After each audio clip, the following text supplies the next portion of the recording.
Yes people, so done with your break. आप लोगों का ब्रेक हो गया। ब्रेक के बाद आपका वापस से स्वागत है। तो ब्रेक से पहले हमने क्या पढ़ा था उसको एक बार हम क्विकली रिवाइज कर लेते हैं कि ब्रेक से पहले हमने क्या पढ़ा था। तो ब्रेक से पहले मैंने आपको ये बताया था, सबसे पहले मैंने आपको ये बताया था कि आपके सिलेबस में क्या क्या है। तो 100 मार्क्स के पेपर में 70 मार्क्स डीटी वाला है, 30 मार्क्स है वो इंटरनेशनल टैक्सेशन वाला है। डीटी में आपका पूरा इनकम टैक्स लॉ कवर होगा। इंटरनेशनल टैक्सेशन में ये 8 टॉपिक्स है जो 30 मार्क्स कवर करते हैं। उसके बाद में मैंने आपको बताया था आपका जो पेपर है उसमें 30 मार्क्स है वो आपको एमसीक्यू बेस्ड क्वेश्चंस आते हैं और बाकी 70 मार्क्स है वो आपका डिस्क्रिप्टिव बेस्ड क्वेश्चन आते हैं। डिस्क्रिप्टिव में question number 1 is compulsory, normally it is from DT, और बाकी वाले जो 2 to 6 है उसमें से 4 आपको अटेंड करने हैं। उसमें 8 मार्क का डीटी रहेगा और 6 मार्क का आपका इंटरनेशनल टैक्सेशन रहेगा। सेक्शन को कैसे रीड करते हैं वो मैंने बताया था, क्लॉजेस क्या होता है वो मैंने बताया था, केस लॉज क्या होता है, गवर्नमेंट आपसे टैक्स क्यों लेती है। तो गवर्नमेंट टैक्स इसलिए लेती है क्योंकि इंडिया की आपने गवर्नमेंट को ये रेस्पॉन्सिबिलिटी दे रखी है, हमको इंडिया को डेवलप करना है, इंडिया को हमको आगे लेके जाना है, ग्रो करना है, उसके लिए टैक्स लेती है। दो चीजों की जरूरत रहती है, one is the power, second is the money. Power कहां से आता है? कॉन्स्टिट्यूशन ऑफ इंडिया से आता है, वहां कॉन्स्टिट्यूशन में इनको पावर दे रखा है, जो चाहे वो कर सकते हैं।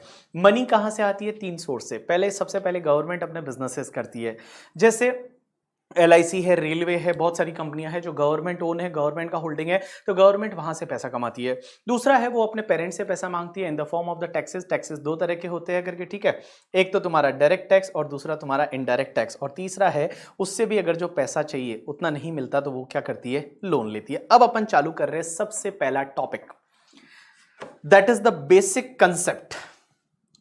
हाँ, अब हम सबसे पहला चालू कर रहे हैं topic, that is basic concept and आपका tax rate for the assessment year 2022-23। तो सबसे पहले हम बात करते हैं बेसिक कॉन्सेप्ट। सर आप मुझे एक बात बताओ, आपने बोला कि हमको इनकम टैक्स लॉ पढ़ना पड़ेगा, तो इनकम टैक्स लॉ को पढ़ने के लिए आपको 3 चीजों का नॉलेज होना चाहिए। अगर ये 3 चीजें आपको समझ में आ गई तो आपका income tax law most of है वो कंप्लीट हो जाता है। हम 3 चीजें पढ़ेंगे, क्या क्या? सबसे पहले हम पढ़ेंगे एक तो इनकम टैक्स एक्ट 1961, ये इनकम टैक्स एक्ट 1961। उसके बाद हम पढ़ेंगे इनकम टैक्स रूल्स 1962। अब एक बात समझना, इनकम टैक्स एक्ट 1961, सर ये इनकम टैक्स एक्ट क्या है? सबसे पहली चीज तो जब भी आप एक्ट लिखते हो ना, आपको ए बड़ा लिखना है। जब भी आप एक्ट लिखते हो तब कभी भी आप ऐसा नहीं लिखोगे, ये वाला एक्ट नहीं लिखोगे। अगर आप ये वाला एक्ट लिखते हो, वो दूसरा वाला, ठीक है, ये वाला, तो ये बेटा शाहरुख खान वाला एक्ट हो जाएगा करके, ठीक है। तो आपको ये नहीं लिखना है, ऑलवेज जो आपको लिखना है एसीटी में ए है वो बड़ा लिखोगे, that is income tax act 1961।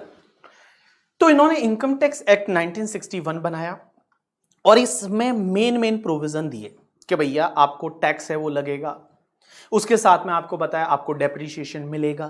तो मेन जो प्रोविजन थे वो उन्होंने इनकम टैक्स एक्ट में डाल दिए। अब इनकम टैक्स एक्ट है, ये अपनी इंडियन टीम का विराट कोहली है, कैप्टन है। इसके साथ में उसको सपोर्ट करने के लिए उन्होंने इनकम टैक्स रूल्स बनाए। और इनकम टैक्स रूल्स क्या होता है? जैसे इनकम टैक्स एक्ट को सपोर्ट करने के लिए रूल्स होते हैं। जैसे मान लो इनकम टैक्स एक्ट में लिखा है कि डेप्रिसिएशन मिलेगा, अब वो डेप्रिसिएशन कौन सी रेट से मिलेगा वो रूल्स में दे रखा है। अब हुआ क्या, एक बंदा आया मेरे पास, वो बोलता है कि सर मुझे इनकम टैक्स पढ़ाना है इंटरमीडिएट का। मैंने कहा यस पढ़ा लो, कोई दिक्कत नहीं है, मैं तो ऐसे भी अभी कम ही पढ़ाता हूं। तो मैंने उससे एक क्वेश्चन पूछा सिंपली कि मैंने कहा कंप्यूटर पे डेप्रिसिएशन का रेट क्या है? तो बोला कंप्यूटर पे डेप्रिसिएशन का रेट 40% है। बड़ा मतलब कॉन्फिडेंस से बोला 40%। मैंने कहा कहाँ दे रखा है? तो बोला सेक्शन 32 में दे रखा है। मैंने कहा लो ये एक्ट, मैंने जो इनकम टैक्स एक्ट था उस भाई साहब के सामने रख लिया। मैंने कहा बताओ इसमें कहाँ सेक्शन 32 में डेप्रिसिएशन का रेट दे रखा है कि कंप्यूटर पे 40% है, ये कहाँ दे रखा है? वो बंदा 10 मिनट तक ढूंढता रहा। 10 मिनट तक उसने इधर उधर देखा, इधर उधर सब चीजें जो है वो उसने देखी, और सब चीजें देखी जैसे ही उसने जो देखी करके, ठीक है, उसने बहुत सारी चीजें उसमें देखी, और आधे घंटे 10 15 20 मिनट बाद वो बोलता है इनकम टैक्स एक्ट में 40% दे ही नहीं रखा। तो मैंने कहा कहाँ दे रखा है? तो बोला सर पता नहीं 32 में ही था। मैंने कहा 32 में नहीं है, 32 में लिखा है कि assessee is eligible for the depreciation on so and so asset करके, ठीक है, एज रेट में बी प्रिस्क्राइब्ड, और रेट जो प्रिस्क्राइब की हुई है वो इनकम टैक्स रूल्स में की हुई है। आपने जीएसटी में देखा होगा, जीएसटी के बहुत सारे रूल्स है, वैल्यूएशन रूल्स अलग है करके, ठीक है, बहुत सारे इनपुट टैक्स क्रेडिट रूल्स है, तो वो रूल्स में दे रखी है चीजें कि भैया आपको कैसे कैसे क्या होगा। तो rules is basically supportive of the income tax act करके, ठीक है। चलो उसके बाद में सर ये इनकम टैक्स एक्ट 1961 में बना दिया था, मतलब ये तो कितने सालों पहले बना दिया था सर, लेकिन आज भी तो अमेंडमेंट होते हैं, तो वो अमेंडमेंट कैसे होंगे? फिर अमेंडमेंट तो करने पड़ते हैं, बिकॉज इनकम टैक्स लॉ में अमेंडमेंट तो चाहिए। तो अमेंडमेंट होते हैं वो हर साल होते हैं, और हर साल उसके लिए आपको पता है बजट आता है, और बजट जो होता है उसका एक पार्ट रहता है जिसको बोला जाता है फाइनेंस बिल। फाइनेंस बिल बोलो या फाइनेंस बिल बोलो एक ही बात है, थोड़े ऐसे क्या बोलते हैं उसको, बड़ी सिटी से है तो वो लोग फाइनेंस बोलते हैं करके, ठीक है, अपन छोटी वाली सिटी से है तो वहां पे अपन फाइनेंस बोलते हैं। तो फाइनेंस बिल बोलो या फिर फाइनेंस बिल बोलो, ये उसका एक पार्ट रहता है बजट का, और वो जो बिल होता है वो सबसे पहले प्रेजेंट होता है अपने पार्लियामेंट में, और पार्लियामेंट लोकसभा राज्यसभा में प्रेजेंट होता है। उसके बाद में क्या होता है, उस पर कुछ डिस्कशन होता है, और डिस्कशन होने के बाद में प्रेसिडेंट उस पर साइन कर देते हैं। तो जिस दिन प्रेसिडेंट उस पर साइन करते हैं वो बन जाता है फाइनेंस एक्ट। जब तक साइन नहीं होता तब तक उसको फाइनेंस बिल बोला जाता है। बिल पे एनालिसिस होता है, जो चेंज करना है वो चेंज करते हैं, और चेंज करने के बाद में उसको पास करवाया जाता है, और पास करवाने के बाद वो अपने प्रेसिडेंट के पास जाता है, और प्रेसिडेंट जब उस पर साइन कर लेते हैं तब से वो बन जाता है फाइनेंस एक्ट। आपके एग्जाम के लिए finance act 2021 is applicable. Means जो भी फाइनेंस एक्ट 2021 से अमेंडमेंट हुए हैं, that amendment is applicable for the May and November May 2020 exam as well as the November 2020 exam. तो ये जो दो एग्जाम है, May 2020 एंड नवंबर 2020 एग्जाम, इन दोनों के लिए आपका फाइनेंस एक्ट 2021 से जो अमेंडमेंट हुए that is applicable for your examination. ये आपके एग्जाम के लिए एप्लीकेबल है करके, ठीक है। चलो अब अपन आगे बढ़ते हैं और आपकी सीधी बुक पे चलते हैं। एक बार आपकी बुक जो वॉल्यूम 1 आपको दे रखी है उस पे अगर आपके पास है तो ठीक है, नहीं है तो कोई बात नहीं, आप इधर ध्यान दे दोगे तो आपको समझ में आ जाएगा। सबसे पहले basic concept and tax rate for the assessment year 22-23। अब एक बात बताओ, आपका एग्जाम जो है वो मई नवंबर 2022 में है। इसके लिए आपका प्रीवियस ईयर जो रहेगा that is 21-22 and assessment year 22-23। अब आप बोलोगे प्रीवियस ईयर असेसमेंट ईयर क्या होता है, अभी अपन देखेंगे। तो देखो सबसे पहले क्या दे रखा है, income tax is the most significant tax, direct tax. Entry number 82 of the union list, that is list 1 in the 7th schedule of article 246। तो 246 का 7th शेड्यूल है और उसका यूनियन लिस्ट में एंट्री नंबर 82 है, वो पावर देता है किसको, कॉन्स्टिट्यूशन ऑफ इंडिया में दे रखा है, power to the parliament to the make laws on the taxes on income other than the agriculture income. Agriculture income को छोड़ के बाकी कोई भी इनकम पे अगर टैक्स लेना है उससे रिलेटेड लॉ जो है वो बना सकती है अपनी गवर्नमेंट करके, ठीक है। अब एक बात समझना, ये किसके पास पावर है, सेंट्रल गवर्नमेंट के पास। किसके पास पावर है, सेंट्रल गवर्नमेंट के पास में करके, ठीक है। चलो अब एक बात समझना, source of income tax law. Income tax law पढ़ने के लिए हमको किन किन चीजों का नॉलेज होना चाहिए, तो इनकम टैक्स लॉ पढ़ने के लिए हमको किन किन चीजों का नॉलेज होना चाहिए। तो देखो बेटा, सबसे पहले आपका इनकम टैक्स एक्ट 1961 का नॉलेज होना चाहिए। अब आप बोलोगे ये इनकम टैक्स एक्ट 1961 क्या होता है, तो देखो income tax act is the main source of income tax law. Its provides the determination of total income कैसे निकालनी है, टैक्स लाइबिलिटी कैसे निकालनी है, procedure of assessment etcetera etcetera.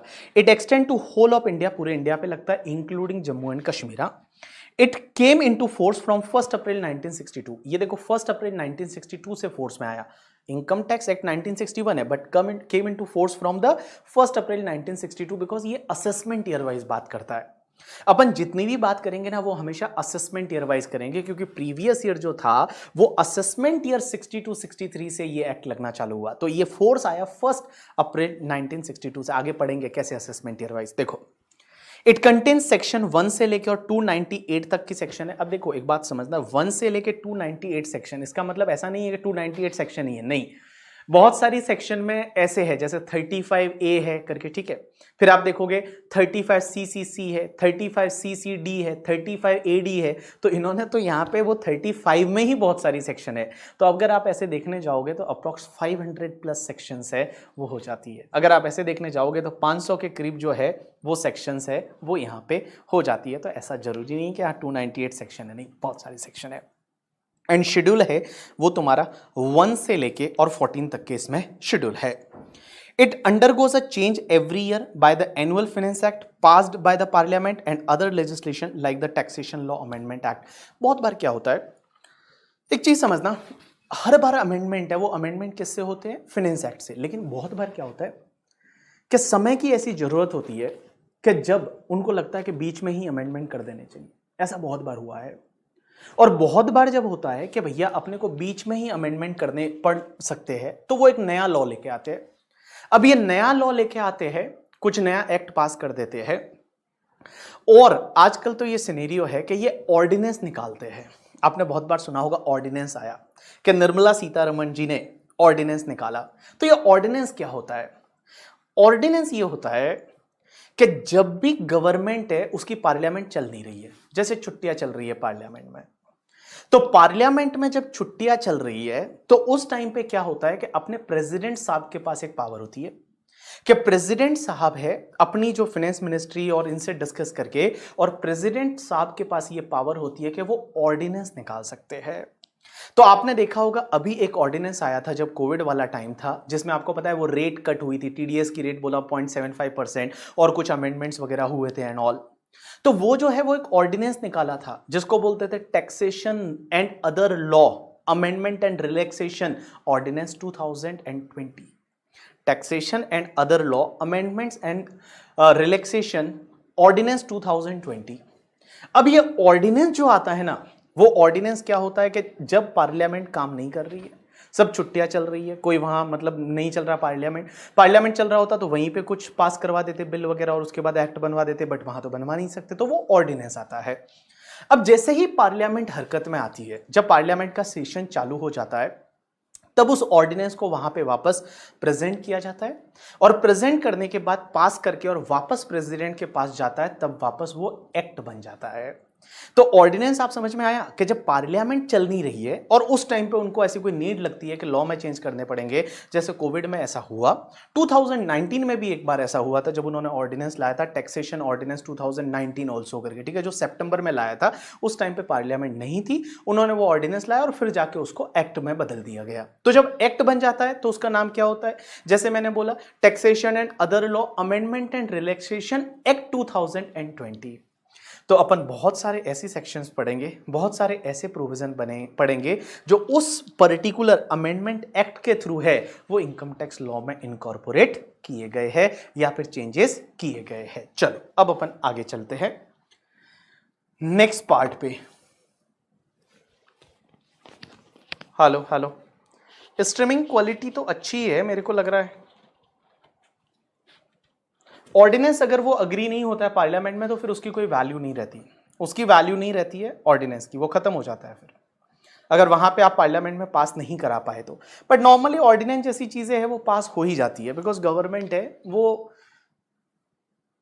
Obviously ऐसा ही ऑर्डिनेंस लाती है जो उसके लिए लाइक लोगों के लिए फायदे का हो। चलो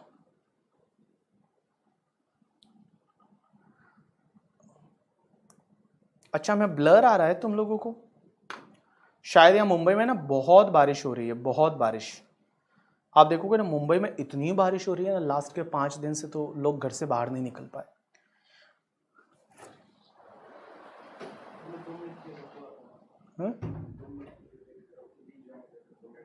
आप 2 मिनट के लिए रुक जाओ, फिर 2 मिनट के बाद हम रीजॉइन करते हैं।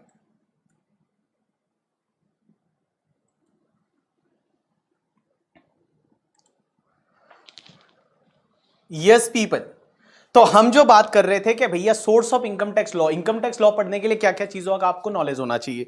तो मैंने बोला सबसे पहले इनकम टैक्स एक्ट है, ये इनकम टैक्स एक्ट जो है वो मेन एक्ट होता है करके, ठीक है, मेन एक एक्ट है that is income tax act 1961। उसके बाद सेकंड चलते हैं इनकम टैक्स रूल्स 1962। अब ये इनकम टैक्स रूल्स 1962 क्या होता है, सब लोग इधर देखना, ठीक है। तो इनकम टैक्स रूल्स 1962 क्या होते हैं?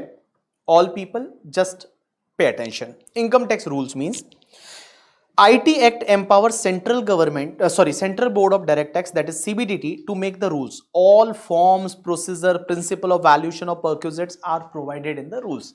तो जो गवर्नमेंट है उन्होंने सीबीडीटी को ये ऑथोराइज कर रखा है कि आप रूल्स बना सकते हो. जैसे आपके आईटीआर फॉर्म कहाँ दे रखे होते हैं? ITR 1, ITR 2, ITR 3, ITR 4 जो है वो आपके रूल्स में दे रखे होते हैं. तो वो सीबीडीटी जो है central board of direct tax है. ये सीबीडीटी क्या होता है, कैसे होता है, कौन ऑफिसर रहते हैं, वो अपन आगे जाके बात करेंगे. तीसरा part is a finance act. Sir ये फाइनेंस एक्ट क्या होता है? तो देखो बेटा, फाइनेंस एक्ट जो है वो कैसे बनता है? तीन चीजें.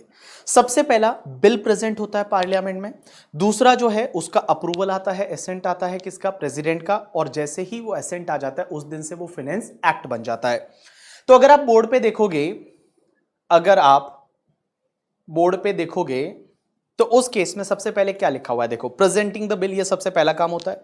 Every year the finance minister present a finance bill in the parliament which contain various amendments proposed to be made in the direct and indirect taxes. Finance Bill 2021 जो था, that is presented by Nirmala Sitharaman on the 1st Feb 2021. Sir last 2 minutes में कुछ भी नहीं पढ़ाया. मोहित, don't worry. तो देखो, सबसे पहले जो फाइनेंस एक्ट आता है वो कैसे आता है? तो सबसे पहले आपका बिल प्रेजेंट होता है. निर्मला सीतारमण जी जो अपनी फाइनेंस मिनिस्टर है, उन्होंने ये प्रेजेंट किया था 2021 वाला. और ये कब प्रेजेंट किया था? 1 Feb 2021 को. एक बात बताओ, हाँ ओपन लेक्चर है, आप बाद में देख लेना. अगर किसी को कुछ दिक्कत आती है तो आप क्लोज कर देना भले, और आप बाद में वापस देख लेना. आज का लेक्चर ओपन मिलेगा आपको, ठीक है? सर ये जो बजट है ये पहले आपको पता है 1 Feb को आता था. 1 Feb को पहले आता था.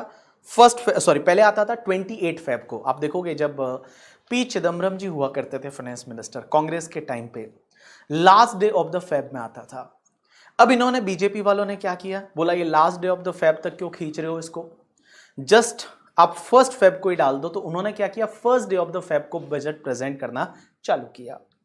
इसके पीछे उनका रीजनिंग ये है कि पहले जब last day of the Feb में आता था तो एक तो फेब में आया, लास्ट वो बजट है, वो बिल है. फिर पार्लियामेंट में क्या होता था? उस पर डिस्कशन होता था. डिस्कशन होने के बाद प्रेसिडेंट के पास जाता था. तो बहुत बार क्या होता था ना कि अप्रैल एंड आ जाता था, तब जाके प्रेसिडेंट के साइन होते थे. लेकिन बहुत सारे अमेंडमेंट ऐसे हैं जो 1 अप्रैल से एप्लीकेबल है. तो जब 1 अप्रैल से एप्लीकेबल है, बट उस पर क्लैरिटी तो तब आएगी ना जब एक बार प्रेसिडेंट साइन कर देगा तब. और प्रेसिडेंट साइन करता था वो कभी अप्रैल एंड तक चला जाता था, कभी मई में भी चला जाता था एंड ऑल. तो 1 अप्रैल से अमेंडमेंट्स को एप्लीकेबल करवाने में बहुत बार ऐसी दिक्कतें भी आती थी. तो उसके लिए उन्होंने क्या किया कि बजट को बोला कि हम 1 Feb को ला लेते हैं. तो जब 1 Feb को बजट आ रहा है तो क्या होता है ना, 31 मार्च तक चीजें है वो सेटल हो जाती है. वो बिल जो है वो एक्ट में बदल जाता है. तो जिससे 1 अप्रैल से जो भी अमेंडमेंट्स एप्लीकेबल वगैरह है वो सब लोगों को ध्यान रहता है. तो इसके लिए इन्होंने क्या किया? 1 Feb को बजट लाना चालू किया. अब एक और चीज समझना आप लोग, नॉर्मली 1 Feb को ही आता है बजट, लेकिन जिस ईयर में इलेक्शन होते हैं उस ईयर में आपको पता है 2 बजट आते हैं. एक आता है आपका फेब में 1 Feb को, जिसको अपन इंटरिम बजट भी बोलते हैं, उसको हम इंटरिम बजट भी बोलते हैं. और एक आता है नई गवर्नमेंट जब बन जाती है और नई गवर्नमेंट जब इलेक्ट हो जाती है, उनका काम चालू हो जाता है, तब वो फुल फ्लैश बजट वापस प्रेजेंट करते हैं, normally in the month of the जुलाई. तो आप देखो 2019 में 2 फाइनेंस एक्ट है. एक तो तुम्हारा फाइनेंस एक्ट नंबर 1 2019 जो पीयूष गोयल जी ने प्रेजेंट किया था, क्योंकि पीयूष गोयल जी उस टाइम के लिए फाइनेंस मिनिस्टर थे.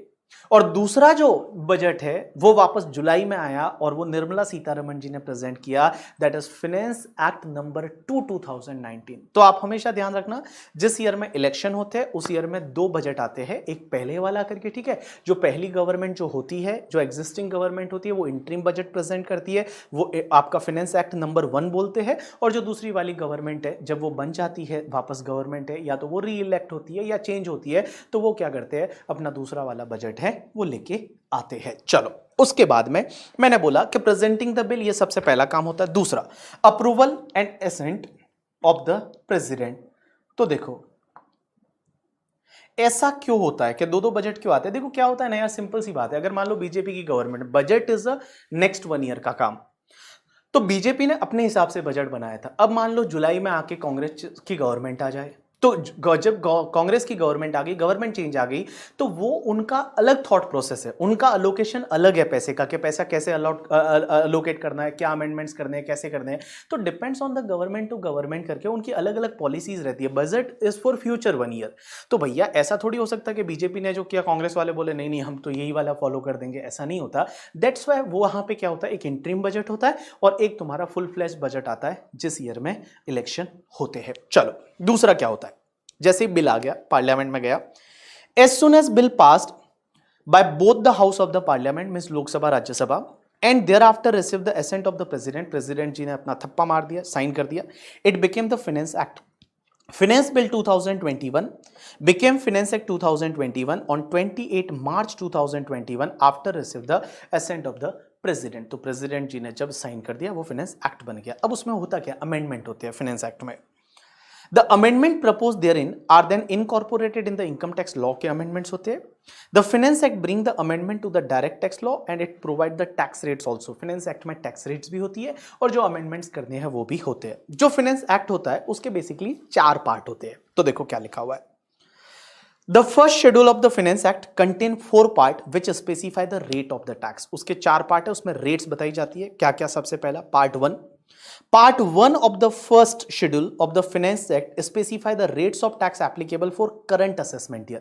Current assessment year का मतलब होता है कि भैया लास्ट प्रीवियस ईयर के लिए क्या रेट थी। जैसे एक सिंपल सी बात बताता हूं कि अगर आप देखोगे कि आपका जो ये बजट आया 2021 वाला, तो 2021 का जो पार्ट ए देखोगे, पार्ट 1 देखोगे, तो पार्ट 1 में क्या दे रखा है, असेसमेंट ईयर 21-22 के लिए क्या टैक्स रेट है। Assessment year 21-22 because that is a current assessment year.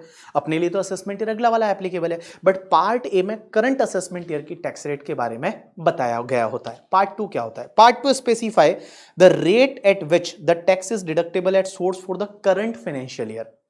कि भैया इस साल में अब लोगों का टीडीएस कैसे काटना है, तो टीडीएस की रेट है वो पार्ट 2 में होती है। पार्ट 3 क्या रहता है, Part 3 gives the rates for calculating income tax for deducting tax from income chargeable under the head salary and computation of advance tax। कि एडवांस टैक्स के लिए आपको क्या टैक्स रेट लेनी है, आपको उसके साथ साथ में सैलरी की जो इनकम कैलकुलेट करनी है उसके लिए सैलरी की इनकम पे जो टीडीएस काटना है वो कौन सी रेट से काटोगे। तो इन सिंपल वर्ड बता दूं मैं आपको, पार्ट 3 जो रहता है ना वो ये होता है कि अपनी असेसमेंट ईयर के लिए क्या टैक्स रेट है। पार्ट 3 में होता है कि असेसमेंट ईयर में के लिए क्या टैक्स रेट है, क्योंकि उसी से तो आप टीडीएस काटने वाले हो सैलरी में, या उसी से तो आप एडवांस टैक्स पे करने वाले हो। तो तीसरा क्या है, अपने असेसमेंट ईयर में टैक्स रेट क्या रहने वाली है। और इसका पार्ट 4 जो रहता है that is contain the rules for computation of net agriculture income, कि आपको नेट एग्रीकल्चर इनकम कैसे कैलकुलेट करना है। अब आप मुझे यहां पूछोगे कि सर एग्रीकल्चर इनकम जो है उस पर तो टैक्स लगता ही नहीं, तो यह नेट एग्रीकल्चर इनकम क्यों कैलकुलेट करवा रहे हैं। इसका एक जगह रेफरेंस आएगा जहां मैं बताऊंगा कि एग्रीकल्चर इनकम को कभी कभी हम इंक्लूड करते हैं टैक्स पर्पस के लिए, टैक्स कैलकुलेशन के लिए। वो कैसे करते हैं, क्या करते हैं, वो हम फ्यूचर में पढ़ेंगे। तो देखो बेटा, मैंने बोला फाइनेंस एक्ट कैसे बनता है, पहले बिल आता है, उसके बाद प्रेसिडेंट जी का साइन होता है करके, ठीक है, बिल पास हो जाता है, फिर प्रेसिडेंट का साइन होता है, एक्ट बन जाता है, ठीक है। अब फाइनेंस एक्ट का जो फर्स्ट शेड्यूल रहता है, फर्स्ट शेड्यूल के बेसिकली 4 पार्ट रहते हैं। पहले पार्ट में ये रहता है कि करंट ईयर की टैक्स रेट क्या है, करंट ईयर मतलब करंट ईयर की, ठीक है, करंट असेसमेंट ईयर की, मतलब जो लास्ट ईयर बजट आया था उसमें एडवांस क्या टैक्स रेट दी थी वो, या सिंपल वर्ड में ऐसा बोलूं कि फाइनेंस एक्ट 2021 देखोगे तो उसका पार्ट ए में, पार्ट 1 जो है वो ये बोलता है असेसमेंट ईयर 21-22 की क्या टैक्स रेट है। दूसरा पार्ट ये बोलता है करके, ठीक है, कि भैया यहां टीडीएस कौन सी रेट से काटना है। तीसरा पार्ट ये बोलता है कि भैया अगले साल ऑब्वियसली टीडीएस कौन सी रेट से काटना है, सैलरी की इनकम पे टीडीएस कौन सी रेट से काटना है, या फिर आपका क्या बोलते हैं उसको, सैलरी की रेट पे टीडीएस कौन सी रेट से काटना है, या फिर सैलरी की इनकम में टीडीएस कौन सी रेट से काटना है। इन सिंपल वर्ड बताऊं, ये पार्ट 2 एंड पार्ट 3 जो होता है ना वो ये होता है कि आपके असेसमेंट ईयर के लिए क्या टैक्स रेट है, तो यहां पे उस हिसाब से आप टीडीएस काट दो। और लास्ट पार्ट बोलता है नेट एग्रीकल्चर इनकम आपको कैसे कैलकुलेट करनी है। आज जाके और एक बार फाइनेंस एक्ट देखना, और फाइनेंस एक्ट का जो फर्स्ट शेड्यूल है क्या उसमें ऐसा दे रखा है या नहीं है। चलो उसके बाद ये सर्कुलर और नोटिफिकेशन, इस सर्कुलर और नोटिफिकेशन में क्या फर्क है, कोई बता सकता है। सर्कुलर एंड नोटिफिकेशन, सर ये सर्कुलर है ये नोटिफिकेशन, बताओ कोई। Circular and notification, difference between circular and notification कोई बताएगा।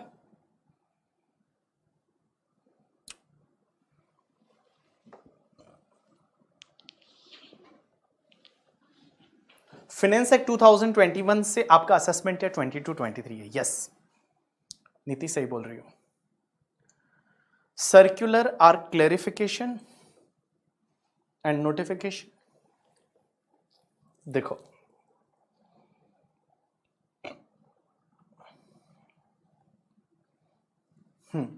चलो, नोटिफिकेशन बाय सेंट्रल गवर्नमेंट और circular is for department internal purpose. Very good, बहुत सारे लोगों ने सही बोला। अपन एक सर्कुलर और नोटिफिकेशन की बात करते हैं। देखो सर्कुलर जो होता है ना, वो नॉर्मली सीबीडीटी इशू करती है और डिपार्टमेंट के इंटरनल पर्पस के लिए होता है। इंटरनल पर्पस में किसी भी चीज को क्लेरिफाई करने के लिए सर्कुलर इशू किया जाता है। जैसे आपको पता है एक सेक्शन अभी 194 क्यों आई है अपने टीडीएस में, आपको याद रहेगा, ठीक है। आपके ऑफिस में बड़ी मतलब चर्चाएं चल रही होगी उस सेक्शन को लेके कि 194 क्यू और ओ और एक टीडीएस की टीसीएस की सेक्शन है 206 सी 1 जी और एच करके। सर इसका कैसे कंपैरिजन है, क्या है, आपने देखा होगा। तो यहां पे डाउट को रिजॉल्व करने के लिए बहुत बार क्लियरिफिकेशन चाहिए। तो वो क्लेरिफाई करने के लिए सीबीडीटी है वो सर्कुलर इशू करती है। क्लेरिफाई करने के लिए सीबीडीटी है वो सर्कुलर इशू करती है। अब एक बात समझना, सर्कुलर जो है ना वो आप पे बाइंडिंग नहीं है।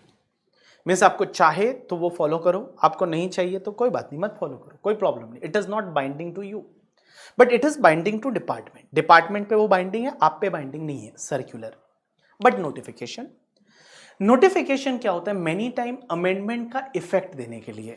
जैसे इनकम टैक्स एक्ट में या मान लो फाइनेंस एक्ट में ऐसा लिखा है कि this is applicable from the date on which it is notified, मतलब इसको नोटिफाई की डेट से ये सेक्शन एप्लीकेबल होगी। तो नोटिफिकेशन जो है वो अमेंडमेंट को इफेक्ट देने के लिए होता है।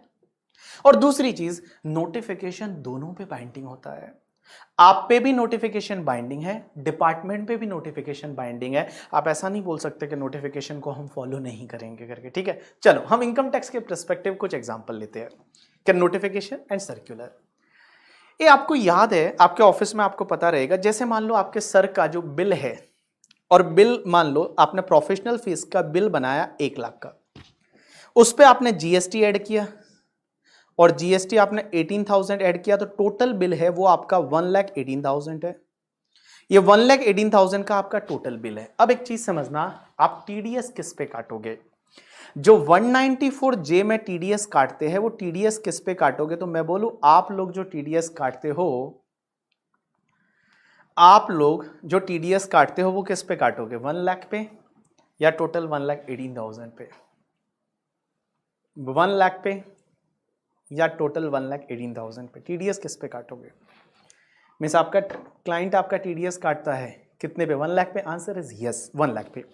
नॉर्मली आप 1 लाख पे यहां पे टीडीएस काटोगे और 1 लाख पे 10,000 का टीडीएस काट लिया और क्लाइंट आपको 1,08,000 है वो पे करेगा। लेकिन एक बात बताओ, कभी अगर क्लाइंट ने आपका टीडीएस पूरा 1,18,000 पे काट दिया और 11,800 का टीडीएस काट लिया, तो क्या ये गलत है? आंसर इज नो, कोई गलत नहीं है।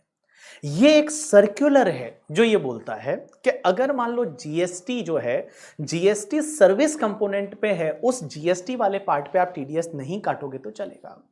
बट बहुत बार आपने देखा होगा, अगर मान लो क्लाइंट ने पूरे 1,18,000 पे टीडीएस काट लिया तो इसमें कोई गलत नहीं है, because this is the circular. आपको लगता है आपके लिए फेवरेबल है तो आप उसको फॉलो करो, आपको लगता है आपके लिए फेवरेबल नहीं है तो आप उसको फॉलो मत करो। That is called circular. But notification, notification आया, you have to follow that. अगर मान लो नोटिफिकेशन आया कि कल उठ के निर्मला सीतारमण जी कुछ नया टैक्स लेने वाली है, तो भैया फिर आपको वो फॉलो करना ही पड़ेगा। आप ये नहीं बोल सकते कि नहीं नहीं हम तो नहीं पे करेंगे या हम तो नहीं देंगे, ऐसा नहीं होता। Notification is binding to department as well as SSC, but circular is binding only to department. SSC को तभी फॉलो करना है अगर वो एसएससी के लिए फेवरेबल है तो, ठीक है। तो देखो क्या लिखा हुआ है, circular are issued by the CBDT to clarify the meaning, या तो किसी का मीनिंग या scope of certain provision contain in the act. Notification are issued central government और CBDT to give effect of provision of the income tax act. Circular are binding to the assessing officer or I can say the department, but not to the assessee and court. However, assessee can take the advantage of the circular which are beneficial to them. जैसे मैंने आपको बोला कि TDS वाला जो है, TDS जो GST component service वाला, वो सर्विस वाले GST कंपोनेंट पे आप TDS नहीं काटोगे, it is beneficial to the assessee, तो assessee उसको फॉलो कर सकता है, कोई दिक्कत नहीं है। उसके बाद में आपका सुप्रीम कोर्ट और हाई कोर्ट के डिसीजन। अब एक चीज समझना, हर चीज लॉ में नहीं लिखी जा सकती, बिकॉज लॉ जब बनाया जाता है तो बनाते टाइम लॉ मेकर्स ने कुछ और सोचा था, लेकिन उसके लोग मजे लेने लग जाते हैं और लिटिगेशन बढ़ जाती है। और लिटिगेशन जब बढ़ जाती है तो हाई कोर्ट और सुप्रीम कोर्ट है वो अपने जजमेंट्स देती है, और हाई कोर्ट सुप्रीम कोर्ट के जजमेंट है वो जब आप पढ़ोगे तब जाके आपको ये माना जाएगा आपने इनकम टैक्स लॉ पढ़ा है। अब आप मुझे एक बात बताओ सर, सुप्रीम कोर्ट का जो जजमेंट है क्या वो पूरे इंडिया पे बाइंड होता है? कि अगर सुप्रीम कोर्ट का कोई जजमेंट आ गया तो क्या वो पूरे इंडिया पे बाइंड है? Answer is yes, because supreme court पूरे इंडिया पे बाइंडिंग है जजमेंट, ठीक है। लेकिन हाई कोर्ट का कोई जजमेंट आता है ना, तो वो आपके जुरिस्डिक्शन पे बाइंड रहता है, बाकी वाले जुरिस्डिक्शन पे बाइंड नहीं होता। जैसे मैं एक एग्जांपल लेता हूं कि मान लो किसी केस में बॉम्बे हाई कोर्ट का जजमेंट आया, तो बॉम्बे हाई कोर्ट है वो महाराष्ट्र के जुरिस्डिक्शन को कवर करती है, तो महाराष्ट्र पे वो चीज बाइंडिंग है। बट बेटा अगर पंजाब वाला चाहे तो जजमेंट को फॉलो नहीं करेगा तो चलेगा, because that is not binding to the Punjab. तो मैंने क्या बोला, सुप्रीम कोर्ट के जजमेंट है वो, सुप्रीम कोर्ट के जजमेंट है वो पूरे इंडिया पे बाइंड होते हैं। अगर सुप्रीम कोर्ट का जजमेंट आया you have to follow. Supreme court का जजमेंट है वो फाइनल जजमेंट है, उसके भैया आगे कुछ भी नहीं है। अगर लॉ में चेंज करके आप सुप्रीम कोर्ट के जजमेंट को भी ओवरराइड कर सकते हो, लॉ में चेंज करके आप सुप्रीम कोर्ट के जजमेंट को ओवरराइड कर सकते हैं। देखो सुप्रीम कोर्ट का जजमेंट इज अ प्राइम, मतलब दिस इज द प्राइम कि सुप्रीम कोर्ट ने जजमेंट दे दिया, वो आपको सबको फॉलो करना है। बट अगर गवर्नमेंट चाहे तो लॉ को चेंज करके और वो सुप्रीम कोर्ट के जजमेंट को भी ओवरराइड कर सकते हैं और सुप्रीम कोर्ट के जजमेंट को नलीफाई कर सकते हैं लॉ को अमेंड करके। ऐसा ही हुआ, एक एग्जांपल लेता हूं करके, ठीक है। वोडाफोन वाला, आपने बहुत नाम सुना होगा, वोडाफोन का जजमेंट, वोडाफोन का जजमेंट, वोडाफोन का जजमेंट। आपको पता है पहले हज करके एक कंपनी हुआ करती थी और हज की एड आती थी। अपन छोटे थे जब क्रिकेट देखते थे तो हज की एड आती थी, और हज की जो एड आती थी उसमें एक कुत्ता भागता था करके, ठीक है, और कनेक्टिंग पीपल करके ऐसा कुछ शायद था हज का। तो हज करके एक इंडिया की कंपनी थी, और हज जो थी वो हज कंपनी इंडिया में अच्छा खासा, सबसे अच्छा आई थिंक नेटवर्क उसी का था। जब मैं छोटा था तब हज वाला डॉग आता था, और हज का network is the best network in the India. और वो हज बिक गई, और हज को खरीदा किसने पता है? हज को खरीदा था एक कंपनी थी, दैट इज द वोडाफोन। और वोडाफोन जो है वो एक नीदरलैंड की कंपनी थी। अब हुआ क्या था, मैं आपको थोड़ा सा एक हिंट दे देता हूँ आज करके, ठीक है, आगे इसको फ्यूचर में बहुत अच्छे से पढ़ेंगे, बट मुझे सिर्फ आपको यह समझाना है कि सुप्रीम कोर्ट के जजमेंट को ओवरराइड किया जा सकता है। अब कैसे होता है एक समझना। उसमें हुआ क्या था, इंडिया की एक कंपनी थी जिसका नाम था हज एसआर लिमिटेड। हज एसआर लिमिटेड ये इंडिया की कंपनी थी, ठीक है। अब इसकी एक होल्डिंग कंपनी थी दैट इज सीजीपी, और सीजीपी जो कंपनी थी वो सीजीपी कंपनी मॉरिशस में थी, मॉरिशस बेस्ड कंपनी थी जिसका नाम था सीजीपी। अब एक चीज समझना, एक कंपनी सीजीपी जो थी ये इसकी होल्डिंग कंपनी थी। होल्डिंग कंपनी थी किसकी पता है? हज एसआर की। तो हज एसआर इंडिया का कंपनी, उसका होल्डिंग कंपनी सीजीपी जो कहां पे? मॉरिशस में इनकॉर्पोरेटेड है। अब एक बात समझना, जो सीजीपी का होल्डिंग कंपनी था दैट वाज हचेसन इंटरनेशनल करके, ठीक है, हचेसन इंटरनेशनल होल्डिंग कंपनी। वो कंपनी जो थी वो उसकी होल्डिंग कंपनी थी, और वो किसी और फॉरेन कंट्री में थी। और एक और फॉरेन कंपनी थी जिसका नाम था वोडाफोन, वोडाफोन इंटरनेशनल। और ये वोडाफोन इंटरनेशनल है वो नीदरलैंड बेस्ड कंपनी थी, ठीक है। इसमें जो हज एसआर थी वो इंडिया की कंपनी, सीजीपी एक मॉरिशस की कंपनी, और उसके बाद हचेसन इंटरनेशनल है वो किसी और कंट्री में इनकॉर्पोरेट कंपनी थी करके, ठीक है। और वोडाफोन इंटरनेशनल है ये भी एक किसी और कंट्री की कंपनी थी, दैट इज द नीदरलैंड की। अब हुआ क्या पता है आपको, अगर कोई इंडियन कंपनी के शेयर बेचते, अब जैसे एक एग्जांपल लेता हूं, समझना यहां पे जो ये सीजीपी थी ये फॉरेन कंपनी थी क्योंकि मॉरिशस में थी, ठीक है। हचेसन है वो फॉरेन कंपनी थी क्योंकि ये फॉरेन कंपनी थी करके, ठीक है। और उसके बाद में वोडाफोन थी, वो भी एक फॉरेन कंपनी थी, और ये तीनों अलग अलग कंट्री में इनकॉर्पोरेटेड थी। सीजीपी जो है वो मॉरिशस में, ये हचिसन है, ये I think Hong Kong based company थी, यस हांगकांग में थी, और वोडाफोन जो थे वो आपके नीदरलैंड बेस्ड कंपनी थी, ठीक है, वहां पे ये इनकॉर्पोरेट थी वोडाफोन, यहां हचिसन इंटरनेशनल, और सीजीपी है वो मॉरिशस में। अब हुआ क्या समझना, अगर इंडियन कंपनी के शेयर बिक जाते हैं, अगर कोई इंडियन कंपनी है उसके शेयर बिक जाते हैं तो इंडिया में टैक्स लग जाता है। तो जैसे अब हुआ क्या, ये वोडाफोन इंटरेस्टेड हुआ, फॉरेन का कंपनी, नीदरलैंड का कंपनी, वो बोलता है हमको इंडिया का हच एसआर खरीदना है, इंडिया का हमको हच एसआर है, वो हच एसआर वोडाफोन बोलती है कि हमको इंडिया का हच एसआर है वो खरीदना है। तो इसके लिए बिड लगी, अब बोला खरीदना है, तो एक बात बताना समझना, अगर ये सीजीपी है, ये होल्डिंग है किसकी, हच एसआर इंडिया की, वो सीजीपी है वो होल्डिंग है हच एसआर इंडिया की। अगर ये सीजीपी इसके शेयर इसको बेच देती, किसको, वोडाफोन इंटरनेशनल को, अगर हच एसआर इंडियन कंपनी के शेयर बिक जाते तो इंडिया में टैक्स लग जाता, क्योंकि सेक्शन 9 में ये लिखा हुआ है कि अगर इंडियन कंपनी के शेयर है वो इंडियन असेट माना जाता है और उसको बेचा तो इंडिया में टैक्स लग जाएगा, ये लॉ में लिखा हुआ है, इनकम टैक्स एक्ट ऐसा बोलता है। इन्होंने प्लानिंग की, और इंडिया के जो बड़े बड़े टैक्स लॉयर है करके, ठीक है, हरीश साल्वे वगैरह बहुत बड़े बड़े लोग जो थे वो वोडाफोन के यहाँ पे और हज के इस डील में शामिल थे, और उन्होंने क्या किया पता है, इंडियन कंपनी को कैसे बिकवाया, उन्होंने ये जो सीजीपी कंपनी थी मॉरिशस वाली, फॉरेन कंपनी है, अब ये फॉरेन कंपनी सीजीपी के शेयर्स जो है वो इन्होंने, हच इंटरनेशनल ने सीजीपी के शेयर वोडाफोन को बेच दिए। सीजीपी जो है वो वहीं मॉरिशस में है, और एक मॉरिशस बेस्ड कंपनी के शेयर जो है वो नीदरलैंड की कंपनी को बेचे एक हांगकांग की कंपनी ने। इंडियन कंपनी के शेयर पहले भी सीजीपी के पास थे, अभी भी सीजीपी के पास है। तो इंडियन कंपनी जो थी वो इंडियन कंपनी की होल्डिंग कंपनी पहले भी सीजीपी थी, आज भी सीजीपी है, बट सीजीपी के शेयर बिक गए, किसको बेचे गए, हचिसन हांगकांग की कंपनी ने बेचे वोडाफोन नीदरलैंड की कंपनी को। तो एक फॉरेन की कंपनी दूसरी फॉरेन की कंपनी के शेयर तीसरी फॉरेन की कंपनी को बेच रही है, इन्होंने बोला इस पे इंडिया में टैक्स नहीं लगेगा, इन्होंने बोला इस पे इंडिया में टैक्स लगेगा ही नहीं। तो इंडिया में टैक्स नहीं लगेगा क्योंकि इन्होंने बोला कि इंडियन लॉ बोलता ही नहीं, इंडियन लॉ बोलता है इंडियन कंपनी के शेयर बिके, इंडिया की असेट बिकी तो इंडिया में टैक्स लगेगा, ये बोलते हैं इंडियन शेयर तो बेचे ही नहीं, इंडिया की कंपनी के असेट तो बिकी ही नहीं, इंडिया की कंपनी की असेट तो एज इट इज है, इंडियन कंपनी के शेयर तो एज इट इज है। तो यहां हच एसआर का तो कुछ हुआ ही नहीं, बोला हच एसआर जो थी उसकी पहले होल्डिंग कंपनी सीजीपी थी, आज भी सीजीपी है मॉरिशस वाली, सीजीपी के शेयर बिक गए। अब एक बात समझना, अगर जैसे ये ट्रांजैक्शन कंप्लीट हो गया, और ट्रांजैक्शन कंप्लीट होने के बाद हुआ क्या कि लाइक एक मुंबई का एओ, मुंबई का असेसिंग ऑफिसर, और मुंबई के असेसिंग ऑफिसर ने एक नोटिस भेजा, और नोटिस किसको भेजा पता है, नोटिस भेजा गया वोडाफोन इंटरनेशनल फॉरेन कंपनी को, नीदरलैंड नोटिस भेजा इसने। अब एक बात समझना, इसको नोटिस भेजा वोडाफोन इंटरनेशनल फॉरेन कंपनी को नोटिस भेजा, और नोटिस में क्या लिखा पता है वोडाफोन को, कि तुम असेसी इन डिफॉल्ट हो, तुमने हचिसन को जो पेमेंट किया है, बिकॉज हचिसन से आपने सीजीपी के शेयर खरीदे, तो तुमने जो हचिसन हांगकांग की कंपनी को पेमेंट किया है वोडाफोन ने, तुमने उसका टीडीएस नहीं काटा है। और जब तुम टीडीएस नहीं काटते हो, अगर तुम टीडीएस नहीं काटते हो तो एक सेक्शन हुआ करती है 201 इनकम टैक्स में, और वो 201 बोलती है कि डिपार्टमेंट आपको असेसी इन डिफॉल्ट बना देगा।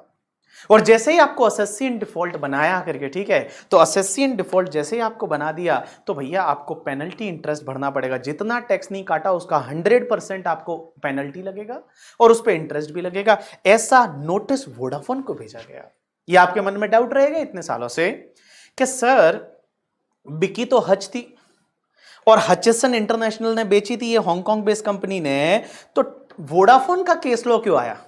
भाई अल्टीमेटली टैक्स किसको भरना पड़ता है? टैक्स तो सेलर को भरना पड़ता है ना, बायर को थोड़ी भरना पड़ता है करके, ठीक है, बायर को थोड़ी भरना पड़ता है, वो तो सेलर को टैक्स भरना पड़ता है। तो सेलर को टैक्स भरना था, तो फिर इस केस में वोडाफोन क्यों घुसेड़ा गया? वोडाफोन को 201 में असेसी इन डिफॉल्ट बनाया गया। क्योंकि एक बात बताऊं, जो सेलर होता है ना वो भाग जाता है बेच के, उसके शेयर होल्डर ने पैसा ले लिया, खत्म हो गया, वो सेलर तो रहा ही नहीं, वो तो खत्म कर दी इन्होंने कंपनी, मान लो पैसा बांट के ले लिया, खत्म। इनको नहीं पकड़ा, पकड़ा बायर को, क्योंकि आज इंडिया में धंधा तो बायर को चलाना था, वोडाफोन को पकड़ा और वोडाफोन को 201 में नोटिस भेज दिया और बोला, एक बॉम्बे का एओ जो है उसने बोला कि भैया आपने जो पेमेंट किया है हचसन हांगकांग को सीजीपी खरीदने का, आपने सीजीपी नहीं खरीदा, आपने तो इंडिया की कंपनी खरीदी है जिसका नाम है हचसन एसआर, आपने इनडायरेक्टली इंडिया की कंपनी खरीदी है, इस पे इंडिया में टैक्स लग जाएगा, ऐसा बोल के, और आपने टीडीएस नहीं काटा, और जब टीडीएस नहीं काटा तो आप एसएससी इन डिफॉल्ट हो, आपको इंटरेस्ट पेनल्टी भरना पड़ेगा। अब आप मुझे बोलोगे कि सर अच्छा तो अब हुआ क्या? वोडाफोन ने इसको चैलेंज किया सबसे पहले बॉम्बे हाई कोर्ट में। हमारी जो बॉम्बे हाई कोर्ट है और बॉम्बे हाई कोर्ट में चैलेंज किया। और वोडाफोन ने जो चैलेंज किया, वोडाफोन ने बोला हमने टीडीएस नहीं काटा बिकॉज इस ट्रांजैक्शन पे इंडिया में टैक्स ही नहीं लगता था। इंडिया में जिस चीज पे टैक्स लगता है तो टीडीएस काटना है, जब इंडिया में टैक्स ही नहीं लगता तो हम टीडीएस क्यों काटे, तो हम सही है। लेकिन मैं आपको बताऊं, बॉम्बे हाई कोर्ट ने ये जो ट्रांजैक्शन था, इस ट्रांजैक्शन को पूरा खोला और बॉम्बे हाई कोर्ट ने बोला कि आपने जो ये मॉरिशस में सीजीपी बनाई है, ये एक डमी कंपनी है। ये जो कंपनी बनाई है इंडिया में सिर्फ एंड सिर्फ आपने क्या करने के लिए बनाई है पता है? टैक्स सेव करने के लिए बनाई है। तो आपने इस सीजीपी को बेचा है, बट सीजीपी नहीं, आपने अल्टीमेटली इंडिया की हच एसआर को बेचा है। इंडिया में टैक्स लग जाएगा और आपको 201 में जो एसएससी इन डिफॉल्ट बनाया है वो बड़ा ही सही बनाया है और आपको पेनल्टी इंटरेस्ट पे करना पड़ेगा। ऐसा किसने बोला पता है? बॉम्बे हाई कोर्ट ने बोला। अब जैसे ही बॉम्बे हाई कोर्ट ने ऐसा बोला, वोडाफोन की हालत खराब हो गई और वोडाफोन को पेनल्टी पे करनी पड़ी। आपको याद रहेगा तो अप्रोक्स 41,000 करोड़ के करीब का, या सॉरी 12,000 या 11,000 करोड़ का पेनल्टी और इंटरेस्ट का अमाउंट है, वो वोडाफोन को पे करना पड़ा बॉम्बे हाई कोर्ट के ऑर्डर के बाद। बॉम्बे हाई कोर्ट का ऑर्डर जो था वो वोडाफोन ने चैलेंज किया, कहां? सुप्रीम कोर्ट में। और जैसे ही सुप्रीम कोर्ट में चैलेंज हुआ ये ऑर्डर, तो सुप्रीम कोर्ट ने जजमेंट आया। और सुप्रीम कोर्ट का जजमेंट किसके फेवर में आया पता है आपको? सुप्रीम कोर्ट का जजमेंट वोडाफोन के फेवर में आया और सुप्रीम कोर्ट ने बोला इंडिया में इस पे टैक्स नहीं लगेगा। इंडिया में जो है, जो हाई कोर्ट बोली थी इंडिया में टैक्स लगेगा, ठीक है, इस ट्रांजैक्शन पे सुप्रीम कोर्ट ने बोला इस पे इंडिया में टैक्स नहीं लगेगा। लॉ ऐसा बोलता ही नहीं है। आपकी लॉ में क्लियरली लिखा हुआ है इंडियन कंपनी का शेयर बेचा, तो यहां इंडियन कंपनी का शेयर बिक नहीं रहा है, तो इंडिया में इस पे टैक्स नहीं लगेगा, ऐसा सुप्रीम कोर्ट ने बोला। वोडाफोन जीत गई। वोडाफोन जीत गई क्योंकि सुप्रीम कोर्ट का जजमेंट था इंडिया में टैक्स नहीं लगेगा। आपको पता है जब सुप्रीम कोर्ट का जजमेंट आया तो जो गवर्नमेंट का लॉयर था उसने बोला सुप्रीम कोर्ट के कि सर आपको भी पता है कि यहां पे जो ये सीजीपी है ये एक डमी कंपनी बनाई गई है, ये कोई रियल कंपनी नहीं है, ये डमी कंपनी, इन्होंने टैक्स प्लानिंग की है, इसमें इंडिया का लॉस हो रहा है और आप ऐसे बोल रहे हो कि इंडिया में इस पे टैक्स नहीं लगेगा। तो आपको पता है सुप्रीम कोर्ट के जज का जो स्टेटमेंट था वो ये था कि dear, we are here in supreme court to interpret the law, not to make the law. हम यहां सुप्रीम कोर्ट में जो आपका लॉ है, जो गवर्नमेंट ने बनाया है, हम उसको इंटरप्रेट करने के लिए है, ना कि लॉ बनाने के लिए है। अगर आपको लगता है then please change the law. तो सुप्रीम कोर्ट ने उनको बोला कि आपको लगता है कि भाई इस पे टैक्स लगना चाहिए तो आप अपने लॉ में चेंज करिए, और लॉ में चेंज करके जो हमारा जो जजमेंट जो था उस जजमेंट को ओवरराइड कर लीजिए। तो भाई साहब 2012 का बजट आया, ये 2011 के आसपास जजमेंट आया सुप्रीम कोर्ट का। तो 2012 का जजमेंट आया और इस 2012 में our finance minister was Pranab Mukherjee, और प्रणब मुखर्जी ने लॉ को चेंज कर दिया। और लॉ को चेंज करके जो सुप्रीम कोर्ट का जजमेंट था उस जजमेंट को ओवरराइड कर दिया और लॉ को रेट्रोस्पेक्टिवली चेंज किया 1961 से। और 1961 से लॉ को चेंज करके और उन्होंने सुप्रीम कोर्ट के जजमेंट को ओवरराइड कर लिया। इसका मतलब आप समझ रहे हो कि सुप्रीम कोर्ट का जजमेंट प्राइम है, लेकिन लॉ से सुप्रीम कोर्ट के जजमेंट को भी ओवरराइड किया जा सकता है। और इन्होंने सुप्रीम कोर्ट के जजमेंट को ओवरराइड करके और वोडाफोन से बोला कि भैया अब लाओ पैसा, हमको टैक्स दो, बिकॉज हम तो हमारा लॉ बोलता है। और 1961 से ऐसा बोलता है, क्या बोला होता है? अमेंडमेंट कैसा किया? रेट्रोस्पेक्टिवली। और 1961 से ऐसा बोलता है। और मैं बताऊं उन्होंने लॉ में अमेंडमेंट कैसे किया। अमेंडमेंट को नो डाउट अपन इंटरनेशनल टैक्सेशन में बड़ा डिटेल में पढ़ेंगे उस चीज को, बट उन्होंने क्या किया, लॉ में क्या डाला पता है? कि अगर कोई फॉरेन कंपनी है, ये वाली मॉरिशस वाली सीजीपी, अगर ये अपने असेट की वैल्यू इंडियन असेट से डिराइव करती है, मींस अपने शेयर की वैल्यू बेसिकली इंडियन असेट से डिराइव करती है, तो फॉरेन कंपनी के share deem to be located in India माने जाएंगे। मतलब अगर कोई फॉरेन की कंपनी है और उसके शेयर की वैल्यू इंडिया से आ रही है, शेयर की वैल्यू जो है वो इंडिया से आ रही है, तो यह मान लिया जाएगा कि ये इंडिया की असेट है, और अगर आप अब उसको बेचोगे तो इंडिया में टैक्स लगेगा। ऐसे उन्होंने सेक्शन 9 को चेंज किया, डीम टू बी अक्रूड और अराइज इन इंडिया का, और भाई साहब उस पर टैक्स लगाया। अब अभी तक वोडाफोन ने टैक्स नहीं भरा है, ठीक है। अब एक बात समझना, तो जैसे ही अमेंडमेंट आया, एओ ने वापस नोटिस भेज दिया कि बोला अब तो लॉ बोलता है कि ये ऐसा है, और 1961 से बोलता है। वोडाफोन ने फिर आर्बिट्रेशन में गई वोडाफोन, और वोडाफोन आर्बिट्रेशन में क्यों गई? बिकॉज अपना इंडियन कॉन्स्टिट्यूशन ये बोलता है कि जब भी कुछ इंटरनेशनल डिस्प्यूट है, और यहां पे क्या होता है, इंटरनेशनल डिस्प्यूट था, बिकॉज ये वोडाफोन एक नीदरलैंड कंपनी थी करके, ठीक है, ये हांगकांग की कंपनी थी, इंटरनेशनल लेवल पे था, तो उन्होंने बोला आर्बिट्रेशन में जाएंगे हम। आर्बिट्रेशन में मतलब कुछ ना कुछ हमारा सेटल करो out of the court, because supreme court तक का जजमेंट आ चुका था करके, ठीक है।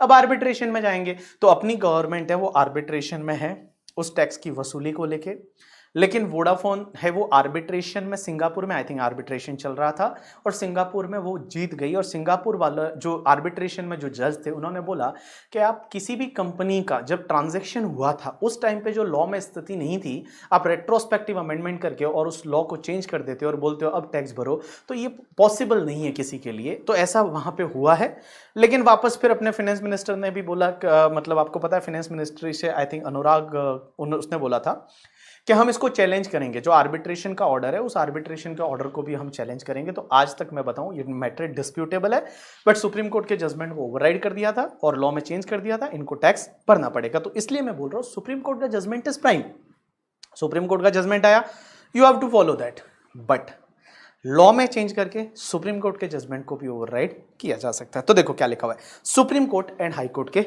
डिसीजन।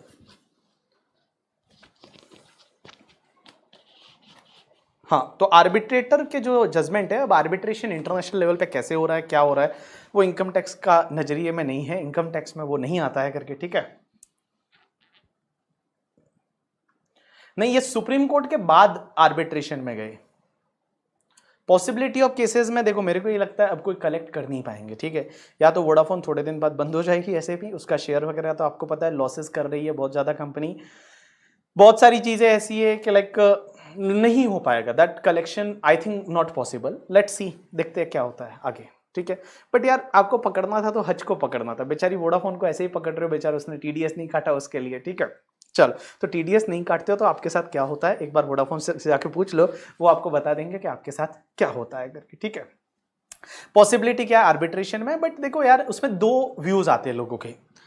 एक जो सेगमेंट ऑफ पीपल ये बोलते हैं कि जब जिस दिन ये ट्रांजैक्शन हुआ उस दिन तो लॉ में नहीं था, तो अब आप उस पर रेट्रोस्पेक्टिव अमेंडमेंट कर रहे हो, ये गलत है।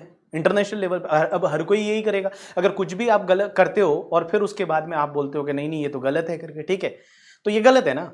दूसरा लॉ बोलता है, दूसरा जो सेगमेंट ऑफ पीपल है वो ये बोलता है कि क्यों नहीं, जब भैया आपने प्लानिंग ही की थी, जब आपने पैसा चोरी किया था, आपने ये करने के लिए ही ऐसा किया गया था, तो क्यों ना हम आपसे टैक्स ले। सीधी सी बात है, लॉ में कुछ लूप होल था, हमने उसको सुधार दिया करके, ठीक है। तो that two type of the segment of people, ठीक है, two type of the segment of people क्या होता है, let's see in the future. But I think, I personally feel अब आप नहीं ले सकते पैसा, बिकॉज इंटरनेशनल लेवल का मैटर है, इंटरनेशनल गवर्नमेंट के साथ में आपको इंडिया में इन्वेस्टमेंट भी चाहिए, इंडिया में आपको पैसे भी चाहिए, इंडिया में आपको कंपनीज भी चाहिए, बाहर से फॉरेन का इन्वेस्टमेंट भी चाहिए। और जब ऐसे जजमेंट्स आते हैं ना, तो जो इंटरनेशनल लेवल की एमएनसीज है वो थोड़ा मतलब डीमोटिवेट होती है कि कल उठ के अगर मान लो आप कुछ भी कल उठ के चेंज कर दोगे करके, ठीक है, और चेंज करने के बाद आप कुछ भी बोलोगे कि नहीं नहीं अब आप इतना पुराना टैक्स भर दो एंड ऑल, तो that is like tax planning चोरी थोड़ी होती है। देखेंगे टैक्स प्लानिंग क्या होता है, टैक्स अवॉइडेंस क्या होता है, टैक्स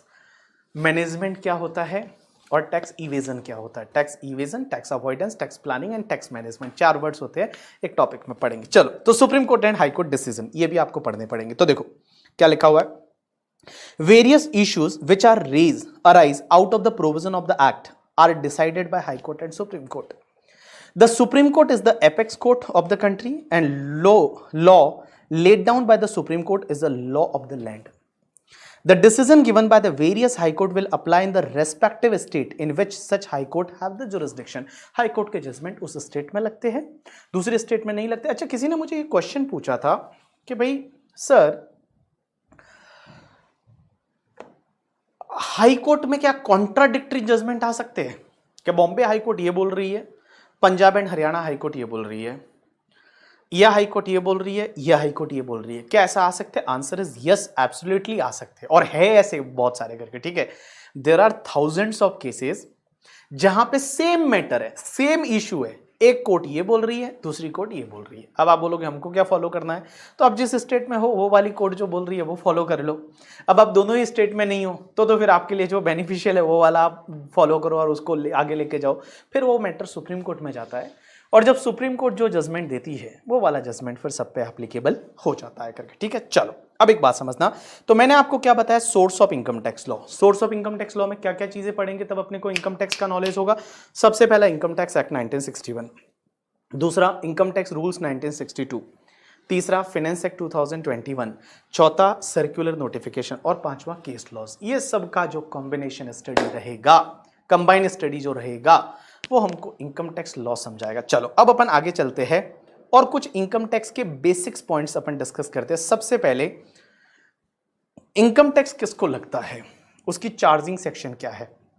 चार्जिंग सेक्शन का मतलब होता है कि भैया आप पे कोई भी चार्ज कब लगेगा, वो कहां लिखा हुआ है कि इनकम टैक्स अपने को पे करना पड़ेगा, वो चार्जिंग सेक्शन 4 में बोला गया. तो चार्जिंग सेक्शन 4 क्या बोलती है? देखो बेटा, चार्जिंग सेक्शन 4 बोलती है कि income tax is charge for every assessment year. हर साल आपको लगेगा. ऐसा नहीं कि एक बार इनकम टैक्स लग गया तो फिर जिंदगी में और भी पे करने की जरूरत नहीं. हर असेसमेंट ईयर में लगेगा आपको. ठीक है, it is charge on the every person as define in section 231. 231 में जो पर्सन डिफाइन है उन पे लगेगा.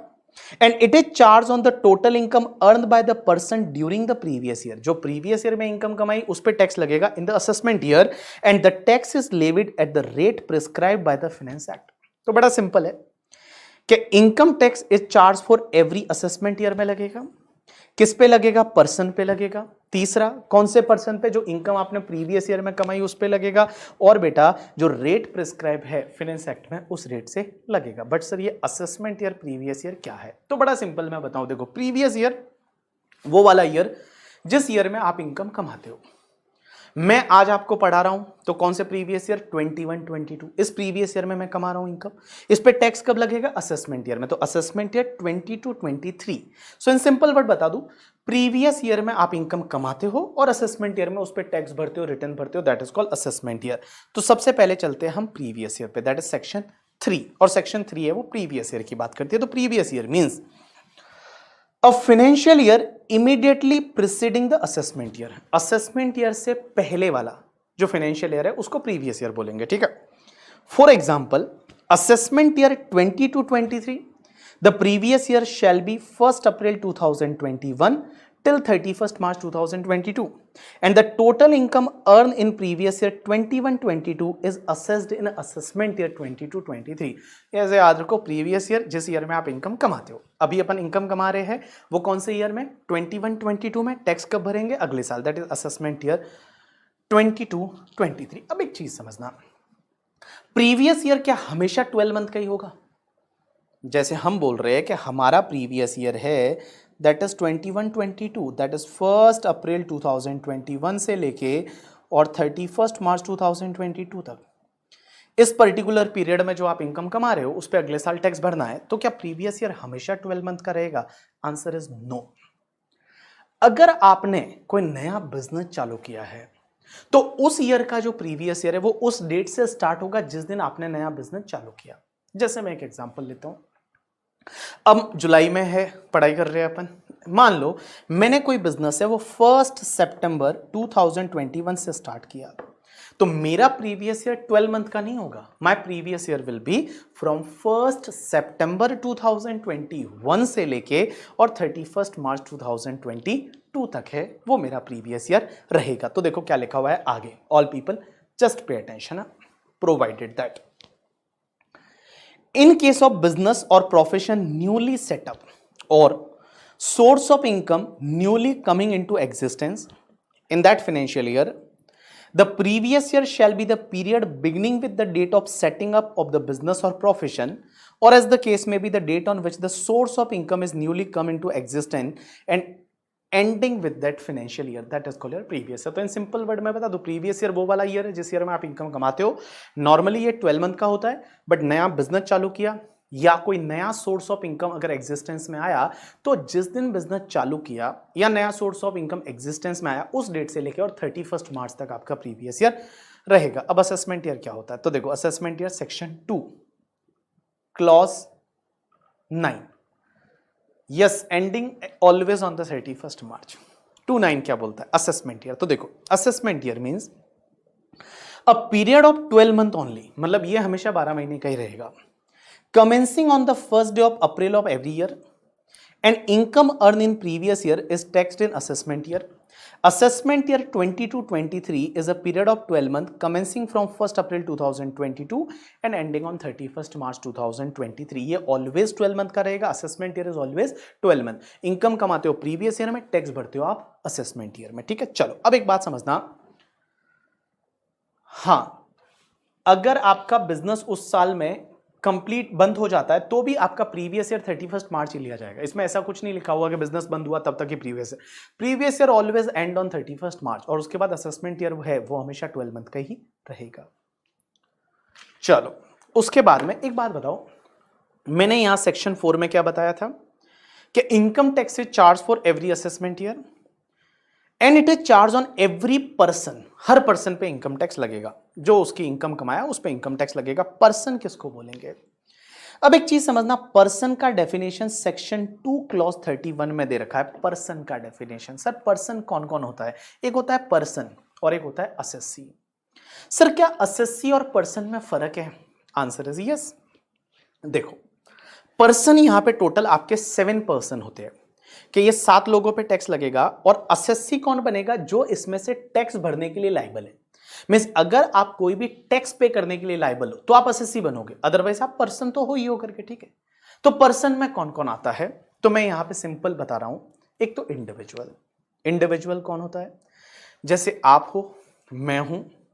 एक ह्यूमन बीइंग जो होता है दैट इज इंडिविजुअल, वो एक पर्सन है, उसको इनकम टैक्स लगेगा. दूसरा HUF, that is Hindu undivided family. अब ये HUF क्या होता है? तो HUF के लिए मैं बताऊं, इनकम टैक्स एक्ट में कोई डिफिनेशन नहीं दे रखी. इनकम टैक्स एक्ट में they have not define about the HUF. HUF के बारे में कुछ भी नहीं बोला हुआ. तो फिर हमको हिंदू लॉ देखना पड़ेगा. और हिंदू लॉ में हिंदू लॉ बोलता है कि अगर कोई हिंदू फैमिली है जिसमें हस्बैंड वाइफ के बाद में अगर उनका बच्चा हो जाता है करके, ठीक है, तो वो एक HUF क्रिएट कर सकते हैं. That will be treated as the Hindu undivided family. अब आपको मैं बताऊं, HUF जो है वो अभी इनकम टैक्स एक्ट में तो पर्सन है, लेकिन ये फ्यूचर में एक DTC लाने वाले हैं, डायरेक्ट टैक्स कोड. और उस पर डिस्कशन हुआ था. अभी भी उन्होंने एक टास्क फोर्स है वो उन्होंने बनाई थी और बोला कि इनकम टैक्स को पूरा चेंज कर दो, रिवैम्प कर दो. कितने साल पुराना एक्ट हो गया है? 60 साल पुराना एक्ट हो गया, just change it and all. तो उसकी जगह हो सकता है वो डायरेक्ट टैक्स कोड लाने वाले हैं. और डायरेक्ट टैक्स कोड में उन्होंने HUF को हटा दिया. बोला HUF कोई पर्सन है ही नहीं यहाँ पे. HUF जो है वो कोई पर्सन नहीं है, ऐसा उन्होंने बोला है. अब एक बात समझना, HUF जो होता है, क्या आपको HUF, हमारे आपके ऑफिस में बहुत बार क्लाइंट आते हैं हमारे ऑफिस में और हमको आके बोलते हैं कि हमको HUF बनाना है, मतलब आप HUF बना के दो. तो हम लोग उनको ये बोलते हैं कि हम HUF नहीं बनाएंगे, HUF आप बनाओ करके, ठीक है, हम उनका रिटर्न फाइल करके देंगे. ठीक है, तो ये एक जोक था. अगर आपको हंसना आया तो अच्छी बात है, नहीं हंसना आया तो कोई बात नहीं करके. ठीक है, HUF की आज की डेट में बेनिफिट क्या है भैया? वही कि 2.5 लाख रुपए की जो बेसिक एग्जामेशन है, 5 लाख रुपए तक जो बेसिक बेसिक एग्जामेशन है 2.5 लाख का, वो 2.5 लाख का बेसिक एग्जामेशन है, वो HUF बेनिफिट ले सकता है. उससे ज्यादा कोई बेनिफिट है नहीं करके. ठीक है, अच्छा HUF जो है उसमें एक तो होते हैं मेंबर करके, एक होते हैं को पार्टनर. को पार्टनर का मतलब क्या होता है कि जिनका प्रॉपर्टी में हिस्सा होता है. HUF की जो हिंदू फैमिली की जो प्रॉपर्टी है उसमें जो हिस्सा होता है उसको बोला जाता है को पार्टनर. और एक होता है मेंबर. ठीक है, मेंबर और को पार्टनर. को पार्टनर कौन होते हैं कि जिनका एचयूएफ में प्रॉपर्टी में हिस्सा क्लेम कर सकते हैं, दैट इज कॉल्ड को पार्टनर। और बाकी लोग मेंबर भी हो सकते हैं, कुछ कुछ लोग मेंबर हो सकते हैं और को पार्टनर भी होते हैं, कोई लोग सिर्फ मेंबर हो सकते हैं, को पार्टनर नहीं हो सकते। अब एक बात समझना, ये को पार्टनर कौन होते हैं और मेंबर कौन होते हैं। तो मैं एक एग्जाम्पल लेता हूं, आप समझ लो। जैसे फॉर एन एग्जाम्पल मैं बात करूं मेरे एचयूएफ की, मैंने एचयूएफ बनाया, मैं हूं, मेरी वाइफ है, मेरा बेटा है करके, ठीक है, मैंने एचयूएफ बनाया, मेरी बेटी भी है, फॉर एन एग्जाम्पल। तो आज की डेट में जो सन है as well as the daughter है, 2005 के बाद डॉटर अपने पेरेंट्स की प्रॉपर्टी में हिस्सा मांग सकती है, दैट इज कॉल्ड को पार्टनर। मीन्स वो उस एचयूएफ की मेंबर्स भी है और वो को पार्टनर भी है। मीन्स उसके जो अगर मान लो हिंदू अनडिवाइडेड फैमिली की प्रॉपर्टी है, उसमें डॉटर का हिस्सा भी है, जितना सन का हिस्सा है उतना का उतना डॉटर का हिस्सा है। ये 2005 के बाद चेंज हुआ, उससे पहले ऐसा नहीं था, उससे पहले डॉटर का हिस्सा नहीं था करके, ठीक है।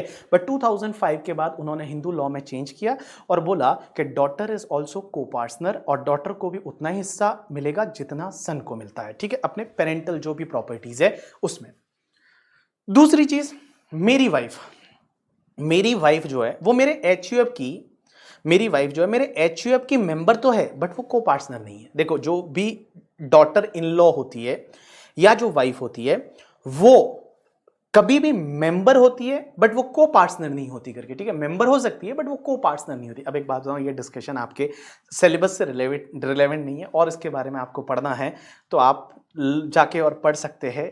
वेबसाइट पे बहुत सारा ज्ञान पड़ा हुआ है, इंटरनेट का सदुपयोग कर सकते हैं और पढ़ सकते हैं एचयूएफ के बारे में कि एचयूएफ कैसे बनता है, क्या बनता है, कैसे बनता है। अब एक चीज समझना, एचयूएफ में एक और चीज मैं आपको बता दूं, दो स्कूल ऑफ लॉ होते हैं इंडिया में एचयूएफ में। एक होता है जिसको बोला जाता है दया भागा स्कूल और एक बोला जाता है मिताक्षरा स्कूल। अब ये दया भागा और मिताक्षरा में क्या फर्क है? तो दया भागा जो होता है ना वो सिर्फ वेस्ट बंगाल और आसाम में लगता है। वेस्ट बंगाल और आसाम में जो हिंदू लॉ का जो दया भागा स्कूल ऑफ लॉ है वो लगता है और बाकी रेस्ट ऑफ इंडिया में जो है वो मिताक्षरा लगता है। दया भागा क्या बोलता है कि अगर बच्चे का जन्म होता है, जन्म से उसका पेरेंटल जो प्रॉपर्टी है उसमें राइट नहीं है। अगर उसके जो भी हेड ऑफ मेंबर है उनकी डेथ हो जाती है उसके बाद उसके राइट आता है प्रॉपर्टी में। ये बोलता है दया भागा स्कूल ऑफ लॉ। और दया भागा कहां लगता है? वेस्ट बंगाल में लगता है और आसाम में लगता है।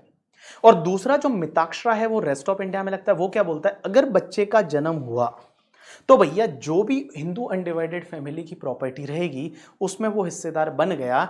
जैसे ही जन्म लेते ही आप जो है वो उस प्रॉपर्टी में हिस्सा प्राप्त कर लेते हो। ये मिताक्षरा बोलता है जो रेस्ट ऑफ इंडिया में लगता है, बट आसाम और वेस्ट बंगाल में दया भागा लगता है। और दया भागा में क्या होता है कि अगर कोई बच्चा है वो जन्म होते ही उसका राइट नहीं है प्रॉपर्टी में, वो जब तक उसके जो एल्डर है वो जिंदा है वो उनका राइट है, बट जैसे उनकी डेथ हो जाती है उसके बाद में उसका प्रॉपर्टी में राइट बन जाता है। हमारे इनकम टैक्स में मैं बताऊं ये सब याद रखने की आपको जरूरत नहीं है, आपको सिर्फ इतना याद रखना है करके, ठीक है। आपको सिर्फ इतना याद रखना है कि भैया आपको सिर्फ इतना याद रखना है कि एचयूएफ है वो एक पर्सन की डेफिनेशन में आता है। तो देखो पर्सन में क्या क्या, इंडिविजुअल है, उसके बाद में एचयूएफ है, उसके बाद में कंपनी। कंपनी का मतलब होता है body corporate. Body corporate means private limited, public limited, that is called company. उसके बाद फर्म। फर्म हमेशा ध्यान रखना इनकम टैक्स में firm always include LLP. LLP हमेशा इंक्लूड होगी। तो जहां जहां फर्म लिखा हुआ है आपको यह समझना इसमें एलएलपी इंक्लूड है, एलएलपी अलग नहीं है, उसमें LLP is included, LLP is always included करके, ठीक है। अब आप मुझे बोलोगे कि सर फर्म और एलएलपी में क्या कोई फर्क है इनकम टैक्स में? मैं बताऊं कुछ भी फर्क नहीं है।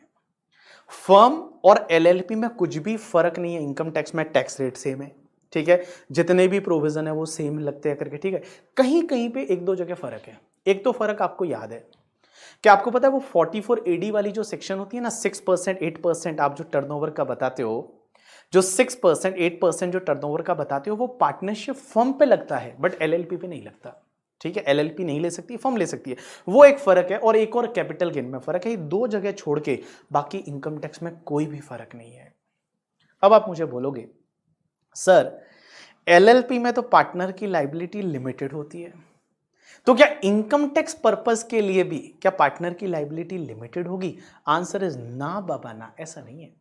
इनकम टैक्स में पी चिदम्बरम जी ने एक सेक्शन डाली हुई है सेक्शन 167C करके, और सेक्शन 167C क्या बोलती है पता है कि notwithstanding anything contained in LLP act 2008, तुम्हारा LLP एक्ट क्या बोलता है, goes to buy oil, means LLP act तुम्हारा तेल लेने गया करके, ठीक है, वो LLP एक्ट तेल लेने गया, इनकम टैक्स में जो LLP का पार्टनर है उसकी भी लाइबिलिटी अनलिमिटेड है। तो मैं बताऊं इनकम टैक्स में भैया आप अगर LLP बना लो या पार्टनरशिप फर्म बना दो, दोनों सेम है, कोई फर्क नहीं है इनकम टैक्स के प्रोविजन में, एक्सेप्ट वो प्रिजम्पटिव बेसिस टैक्सेशन जो 6%, 8%, 50% वाला जो है करके, ठीक है, वो LLP को नहीं मिलता बट पार्टनरशिप फर्म को मिलता है, सिर्फ इतना फर्क है। तो जहां जहां फर्म बोला जाए आप हमेशा ध्यान रखना it include LLP also. Now next part is the AOP-BOI, that is Association of Person and Body of Individual. Sir ये AOP-BOI क्या है? AOP-BOI अगर मान लो कोई चीज आप बनाते हो, जैसे आपने फॉर एन एग्जांपल आप कुछ लोग आपस में मिलते हो कि किसी स्पेसिफिक पर्पस के लिए आप लोग आपस में मिलते हो और वो स्पेसिफिक पर्पस खत्म हो जाता है, उसके बाद आप अलग हो जाते हो, that is called association of person और बॉडी ऑफ इंडिविजुअल। एग्जांपल के लिए जॉइंट वेंचर, जैसे हम लोगों ने क्या किया कि जॉइंट वेंचर में एंटर किए और जॉइंट वेंचर में एंटर करने के बाद जॉइंट वेंचर के लिए कुछ प्रोजेक्ट था, वो प्रोजेक्ट को आपने कंप्लीट कर दिया करके, ठीक है, और जैसे ही वो जॉइंट वेंचर कंप्लीट हो गया उसके बाद मान लो उसको आपने खत्म कर दिया, that is called your AOP-BOI। एक और एग्जांपल लेता हूं, आप लोगों ने ट्रस्ट सुना होगा, तो जो ट्रस्ट होता है चैरिटेबल रिलीजियस ट्रस्ट, हमने सोचा कि हम ट्रस्ट बनाते हैं, ठीक है, या मंडल बनाते हैं, बहुत बार मंडल है, ट्रस्ट है, और अगर वो रजिस्टर्ड नहीं करवाते करके, ठीक है, तो उसको हम AOP-BOI बोलते हैं। मीन्स कुछ लोग आपस में मिलते हैं और मिलने के बाद किसी स्पेसिफिक पर्पस के लिए वो लोग मिले हैं, दैट इज कॉल्ड AOP या BOI। बट दोनों में फर्क क्या है? AOP और BOI दोनों में फर्क ये है कि देखो AOP में कोई भी मेंबर बन सकता है। जैसे एक एग्जांपल लेता हूं कि एक कंपनी है जिसका नाम है BB लिमिटेड, तो BB limited as well as mister Raju, mister Sanjay, mister Hari, तो हरी, राजू, संजय और BB लिमिटेड ये सब लोग मिलकर मान लो कुछ जॉइंट वेंचर बनाया, that is called your AOP, association of person. इसमें कोई भी पर्सन आ गया, लेकिन बॉडी ऑफ इंडिविजुअल जो होता है ना, उसमें सिर्फ इंडिविजुअल लोग ही मिलते हैं। जैसे हमने क्या किया कि हम 10 लोग इंडिविजुअल है, अपनी क्लास में जितने भी लोग हैं हमने मिलके कुछ बनाया करके, ठीक है, सिर्फ इंडिविजुअल लोग है, that is called your body of individual. Income tax में इसको हमेशा AOP-BOI ही बोला जाएगा। इसके लिए अलग टॉपिक है जो मैं आपको सेकंड वॉल्यूम में पढ़ाऊंगा, और सेकंड वॉल्यूम का आई थिंक पहला या दूसरा टॉपिक ही है एसोसिएशन ऑफ पर्सन और बॉडी ऑफ इंडिविजुअल। और आप लोग जो है अब देखो जॉइंट वेंचर में अगर आपने कंपनी बना दी तो वो कंपनी में चली जाएगी। काजल, अगर जॉइंट वेंचर में विशाल कंपनी बना दी, जैसे जेवी कंपनी, आधे शेयर आपने लिए आधे उसने लिए और आपने कंपनी बना दी तो वो कंपनी में चली जाएगी। बट अगर मान लो आप उसको कंपनी नहीं बनाते हो, उसको पार्टनरशिप फर्म नहीं बनाते हो, तो फिर वो एसोसिएशन ऑफ पर्सन या बॉडी ऑफ इंडिविजुअल की तरह ट्रीट होता है करके, ठीक है। जब वो टॉपिक पढ़ेंगे तो वहां मैं आपको बताऊंगा कि कैसे इस पे टैक्स लगता है, क्या लगता है, 2.5 लाख का बेसिक एग्जेम्पशन मिलता है या नहीं मिलता है, अगर आपने 100 AOP बना दिए तो क्या होता है, मेंबर का शेयर का क्या होता है, वो सब उस पर्टिकुलर टॉपिक में हम सीखने वाले हैं। चलो 12AA में रजिस्ट्रेशन करवाते हैं तो क्या होता है ट्रस्ट का, वो भी अपन पढ़ेंगे आगे जाके, ठीक है। चलो उसके बाद next part is a local authority. ये लोकल अथॉरिटी क्या होती है कि जो गवर्नमेंट का पैसा गवर्नमेंट लोगों के लिए यूज करने के लिए देती है, और ये लोकल अथॉरिटी किसको बोलते हैं, जो उस पैसे को मैनेज करती है पब्लिक के लिए, that is called local authority. Example के लिए आपकी हमारी जैसे मुंबई में BMC है, ब्रह्ममुखी मुंबई कॉर्पोरेशन, ठीक है, जिसको हम बॉम्बे म्युनिसिपल कॉर्पोरेशन भी बोलते हैं, ग्राम पंचायत है, कॉर्पोरेशन है, जो गवर्नमेंट से पैसा आता है पब्लिक के यूज के लिए वगैरह, वो उसको मैनेज करती है, that is called your local authority. And last is artificial juridical person. Artificial juridical person किसको बोलते हैं कि भैया जो इसमें नहीं आता, जो इन सब में नहीं आता, वो तुम्हारे आर्टिफिशियल जुरिडिकल पर्सन में आएगा। एग्जाम्पल के लिए देवी देवता, जो भी टेम्पल्स वगैरह है, तो जो देवी देवता है, टेम्पल्स वगैरह है, वो तुम्हारे आर्टिफिशियल जुरिडिकल पर्सन में आएंगे। ऑफिस है सर, थोड़ी देर और 5 मिनट और, बिकॉज कल से मैं सिर्फ टैक्स रेट चालू करने वाला हूं, इसलिए मुझे 5 मिनट और दे दो बस, मैक्सिमम 5 मिनट, तो ये तुम्हारे आर्टिफिशियल जुरिडिकल पर्सन में आएगा। तो देखो इंडिविजुअल मीन्स कोई भी ह्यूमन बीइंग आप में, that is individual. HUF Hindu undivided family, income tax act में कुछ नहीं बोला हुआ, हिंदू लॉ में काफी चीजें दे रखी है, वो आप देख सकते हो। अब एक और चीज समझना, एक क्वेश्चन ही आता है कि सर जैन लोग HUF बना सकते हैं? नहीं, आंसर इज यस। जैन लोग हैं वो जैन लोग HUF बना सकते हैं, एज वेल एज द जो पंजाबी सिख होते हैं वो पंजाबी लोग भी HUF बना सकते हैं, because they are part of Hindu. तो जो जैन है और जो सिख है वो HUF बना सकते हैं, लेकिन मुस्लिम लोग नहीं बना सकते, ईसाई लोग नहीं बना सकते, पारसी लोग नहीं बना सकते, तो वो HUF नहीं बना सकते। बाकी सिख है, जैन है, वो लोग HUF बना सकते हैं। कंपनी आपको पता है, फर्म LLP आपको पता है, AOP BOI मैंने आपको बताया कि जॉइंट वेंचर का एग्जांपल लिया, फिर मैंने आपको एक और एग्जांपल लिया कि ट्रस्ट वगैरह रजिस्टर्ड नहीं होता तब उसको अपन AOP BOI मानेंगे। कुछ लोगों ने फर्म नहीं बनाई, कंपनी नहीं बनाई, तो उस कॉन्स्टिट्यूशन को अपन AOP BOI में असेस करेंगे, और AOP BOI में सबसे हाईएस्ट टैक्स रेट रहती है, ध्यान रखना। फॉरेन कंपनी से भी ज़्यादा टैक्स रेट AOP BOI में रहती है, मैं आपको बताऊंगा बाद में। लोकल अथॉरिटी, गवर्नमेंट से पैसा आता है उसको मैनेज करती है। आर्टिफिशियल जुरिडिकल पर्सन जो कहीं नहीं आता वो उसमें आता है। एग्जाम्पल के लिए जैसे देवी देवता है, मंदिर है, टेम्पल है, ठीक है, वो सब आपके आर्टिफिशियल जुरिडिकल पर्सन में आ जाएंगे। चलो अब असेस्सी किसको बोलते हैं? बड़ा सिंपल है। असेस्सी मीन्स अगर कोई भी पर्सन टैक्स पे करने के लिए या कोई पेनल्टी या कोई भी अमाउंट पे करने के लिए लाइबल है, उसको हम असेस्सी बोलेंगे।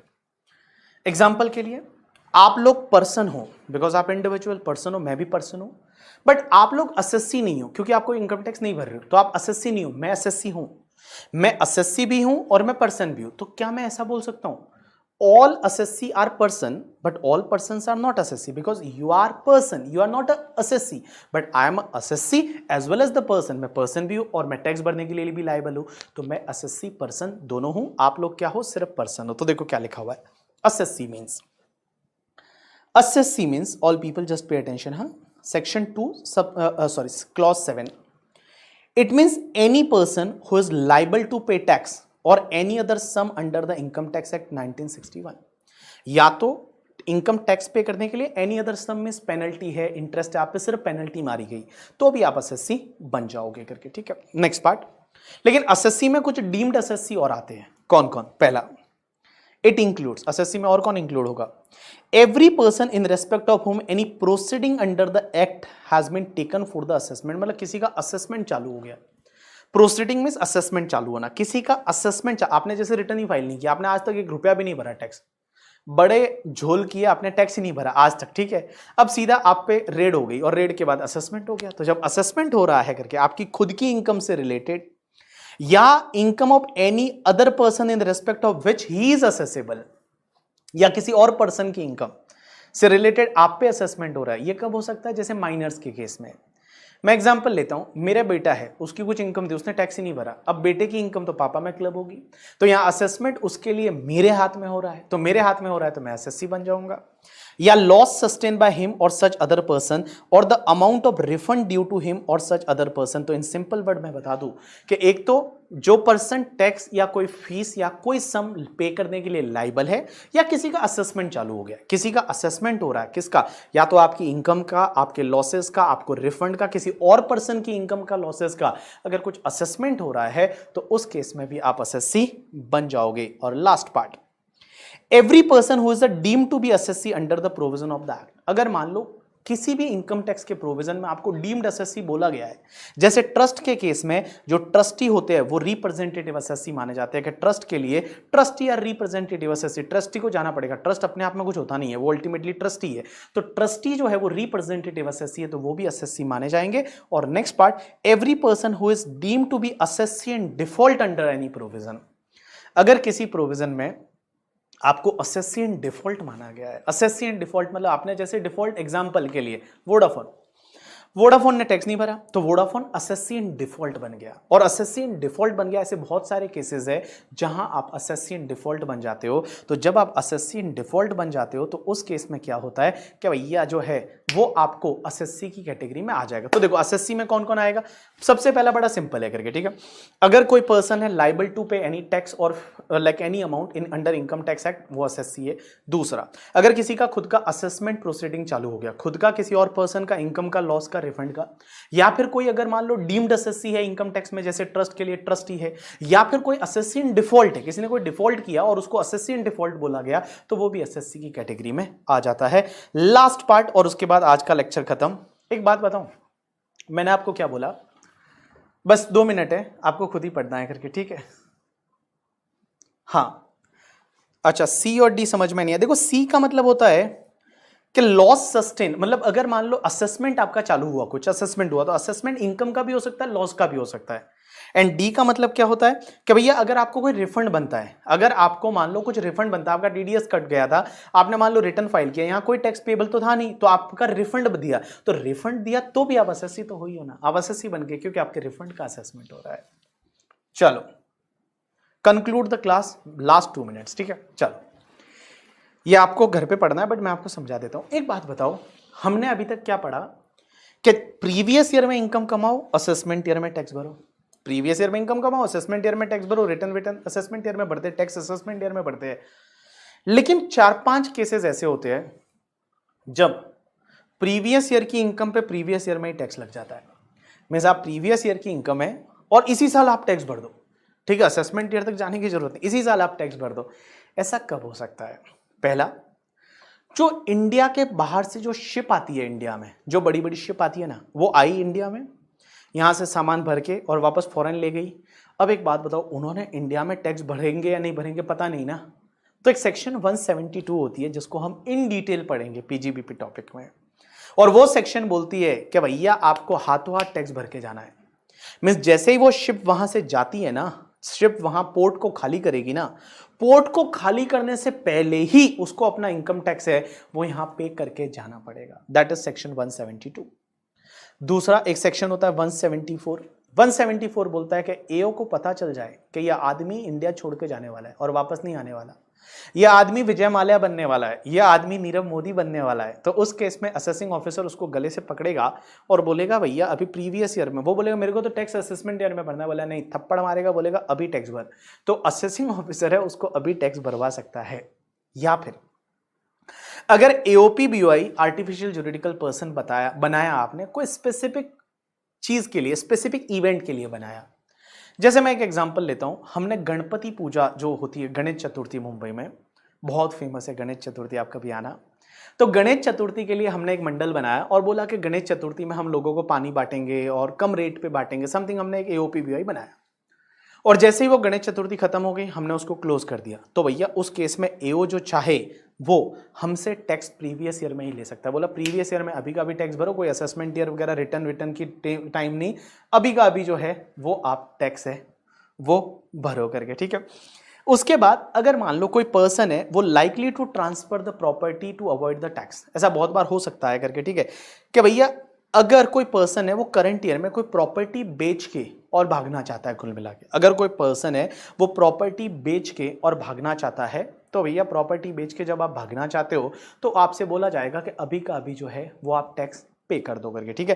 एंड लास्ट, अगर कोई बिजनेस डिसकंटिन्यू हो जाता है, अगर कोई बिजनेस मान लो 10 साल से चल रहा था, अभी जुलाई में जाके डिसकंटिन्यू कर दिया कोविड की वजह से, अब आगे नहीं करने वाले, तो अगर एओ चाहे तो इसमें भी भैया प्रीवियस ईयर में ही आपसे टैक्स ले सकता है। तो ये आपका होमवर्क वाला पार्ट रहेगा, अगर चाहिए तो आप इसको फोटो खींच लो करके, ठीक है। ये एक बार होमवर्क वाला पार्ट है जिसको आप एक बार रीड करके आओगे, कैसे कौन कौन से केसेस है जिसमें आपको टैक्स प्रीवियस ईयर में ही भरना पड़ता है, मतलब असेसमेंट ईयर तक वेट करने की जरूरत नहीं है, अगले साल नहीं, प्रीवियस ईयर में जिस साल इनकम कमा रहे हो उसी साल आपको टैक्स भरना पड़ जाएगा। एक तो आपका शिपिंग बिजनेस जो नॉन रेजिडेंट का, मैंने बोला वो शिप लेके आते हैं यहाँ पे, ठीक है, और भैया वो शिप लेके जा रहे हैं, तो जाने से पहले शिप जब इंडियन पोर्ट खाली करती है ना, उससे पहले पहले उनको टैक्स भर के जाना पड़ता है, 7.5% इनकम आती है, वो अपन सब सीखेंगे आगे जाके सेक्शन 172 में। दूसरा, अगर कोई पर्सन इंडिया छोड़ के जाने वाला है और एओ को लगता है, या फिर एओपी बीओआई कुछ स्पेसिफिक पर्पस के लिए बनाई थी, वो पर्पस कंप्लीट हो गया उसके बाद, या कोई पर्सन टैक्स अवॉइड करने के लिए अगर मान लो कोई प्रॉपर्टी वगैरह बेच के निकलना चाहता है तो, और लास्ट वाला अगर आपका बिजनेस कोई डिसकंटिन्यू हो जाता है तो ये वाला पार्ट आपके लिए होमवर्क रहेगा। कल से हम स्टार्ट करेंगे सीधा, क्या पता है, टैक्स रेट आपके एग्जाम के लिए, तो टैक्स रेट, मार्जिनल रिलीफ, कैसे टैक्स लगता है, क्या लगता है, वो हम पता करेंगे। किसी ने बोला 6:30 को क्लास रख लीजिए, नहीं हो सकता पॉसिबल, सॉरी फॉर दैट करके, ठीक है।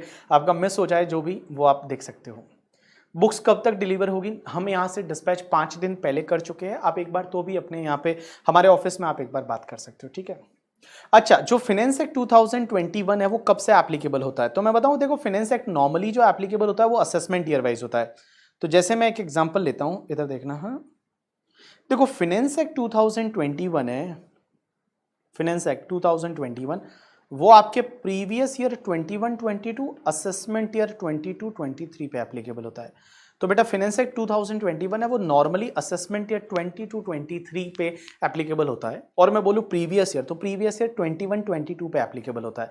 लेकिन कुछ कुछ प्रोविजन ऐसे होते हैं जिसमें ये लिखा होता है कि ये रेट्रोस्पेक्टिव एप्लीकेबल होगा, तो वो रेट्रोस्पेक्टिवली एप्लीकेबल है। कुछ कुछ प्रोविजन में ये लिखा होता है करके, ठीक है, कि ये जिस दिन नोटिफाई होगा तब से एप्लीकेबल होगा, कुछ स्पेसिफिक डेट दे रखी है तो फिर नोटिफिकेशन वो डेट से एप्लीकेबल होगा। बट जनरली जो है वो तुम्हारा फाइनेंस एक्ट 2021 प्रीवियस ईयर 21-22 से एप्लीकेबल होता है, और असेसमेंट ईयर 22-23 पे एप्लीकेबल होगा। मींस प्रीवियस ईयर 21-22 में जो इनकम आप कमाओगे उस पे, और असेसमेंट ईयर 22-23 पे करके, ठीक है। सर हमको मे 22 के लिए कोई अमेंडमेंट क्लास लगेगी? Answer is no, because May 22 के लिए आपके, हाँ, संजना कोऑपरेटिव सोसाइटी किसमें आएगी आगे देखेंगे अपन, ठीक है। अच्छा, मे 22 के लिए आपको अमेंडमेंट्स क्लास कोई भी नहीं देखनी पड़ेगी, बिकॉज आपके 31 अक्टूबर तक के अमेंडमेंट आएंगे, और 31 अक्टूबर तक मोस्टली मैं 15 अक्टूबर तक के अमेंडमेंट है वो कवर कर दूंगा। उसके बाद कुछ आया तो ठीक है, नहीं तो आपके ऑलमोस्ट अमेंडमेंट कवर हो जाएंगे इसमें। सर अगर हमारा नवंबर 22 है तो देखो नवंबर 22 वाले जो रहेंगे उनके लिए फाइनेंस एक्ट 2021 ही रहने वाला है। नवंबर 22 में जो एग्जाम दे रहे हैं उनके लिए सिर्फ 1 नवंबर 2021 से लेके और 30 अप्रैल 2022 इसके बीच में कुछ नोटिफिकेशन सर्कुलर आते हैं, तो वो आपको देखने पड़ेंगे। अब नोटिफिकेशन सर्कुलर ज़्यादा नहीं आते करके, ठीक है। जैसे इस बार आप देखोगे तो सिर्फ एक आधे घंटे का वीडियो बना है, जो ये नवंबर में एग्जाम दे रहे हैं उनके लिए सिर्फ एक आधे घंटे का वीडियो बना है, 2-3 नोटिफिकेशन है, तो वो 2-3 नोटिफिकेशन उनको एक्स्ट्रा देखने पड़े, ठीक है।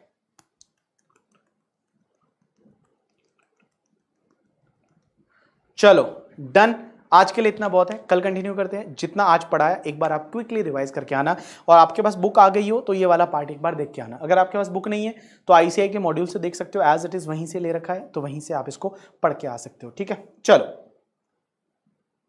थैंक्स अ लॉट पीपल, आज के लिए इतना बहुत है करके, ठीक है। समित रिप्रेजेंटेटिव की डेफिनेशन दे रखी है, रिप्रेजेंटेटिव एसएससी में कौन कौन आता है, कहाँ कहाँ आता है, ठीक है। चलो थैंक्स अ लॉट पीपल, आज के लिए इतना बहुत है, कल अपन कंटिन्यू करेंगे इसके आगे।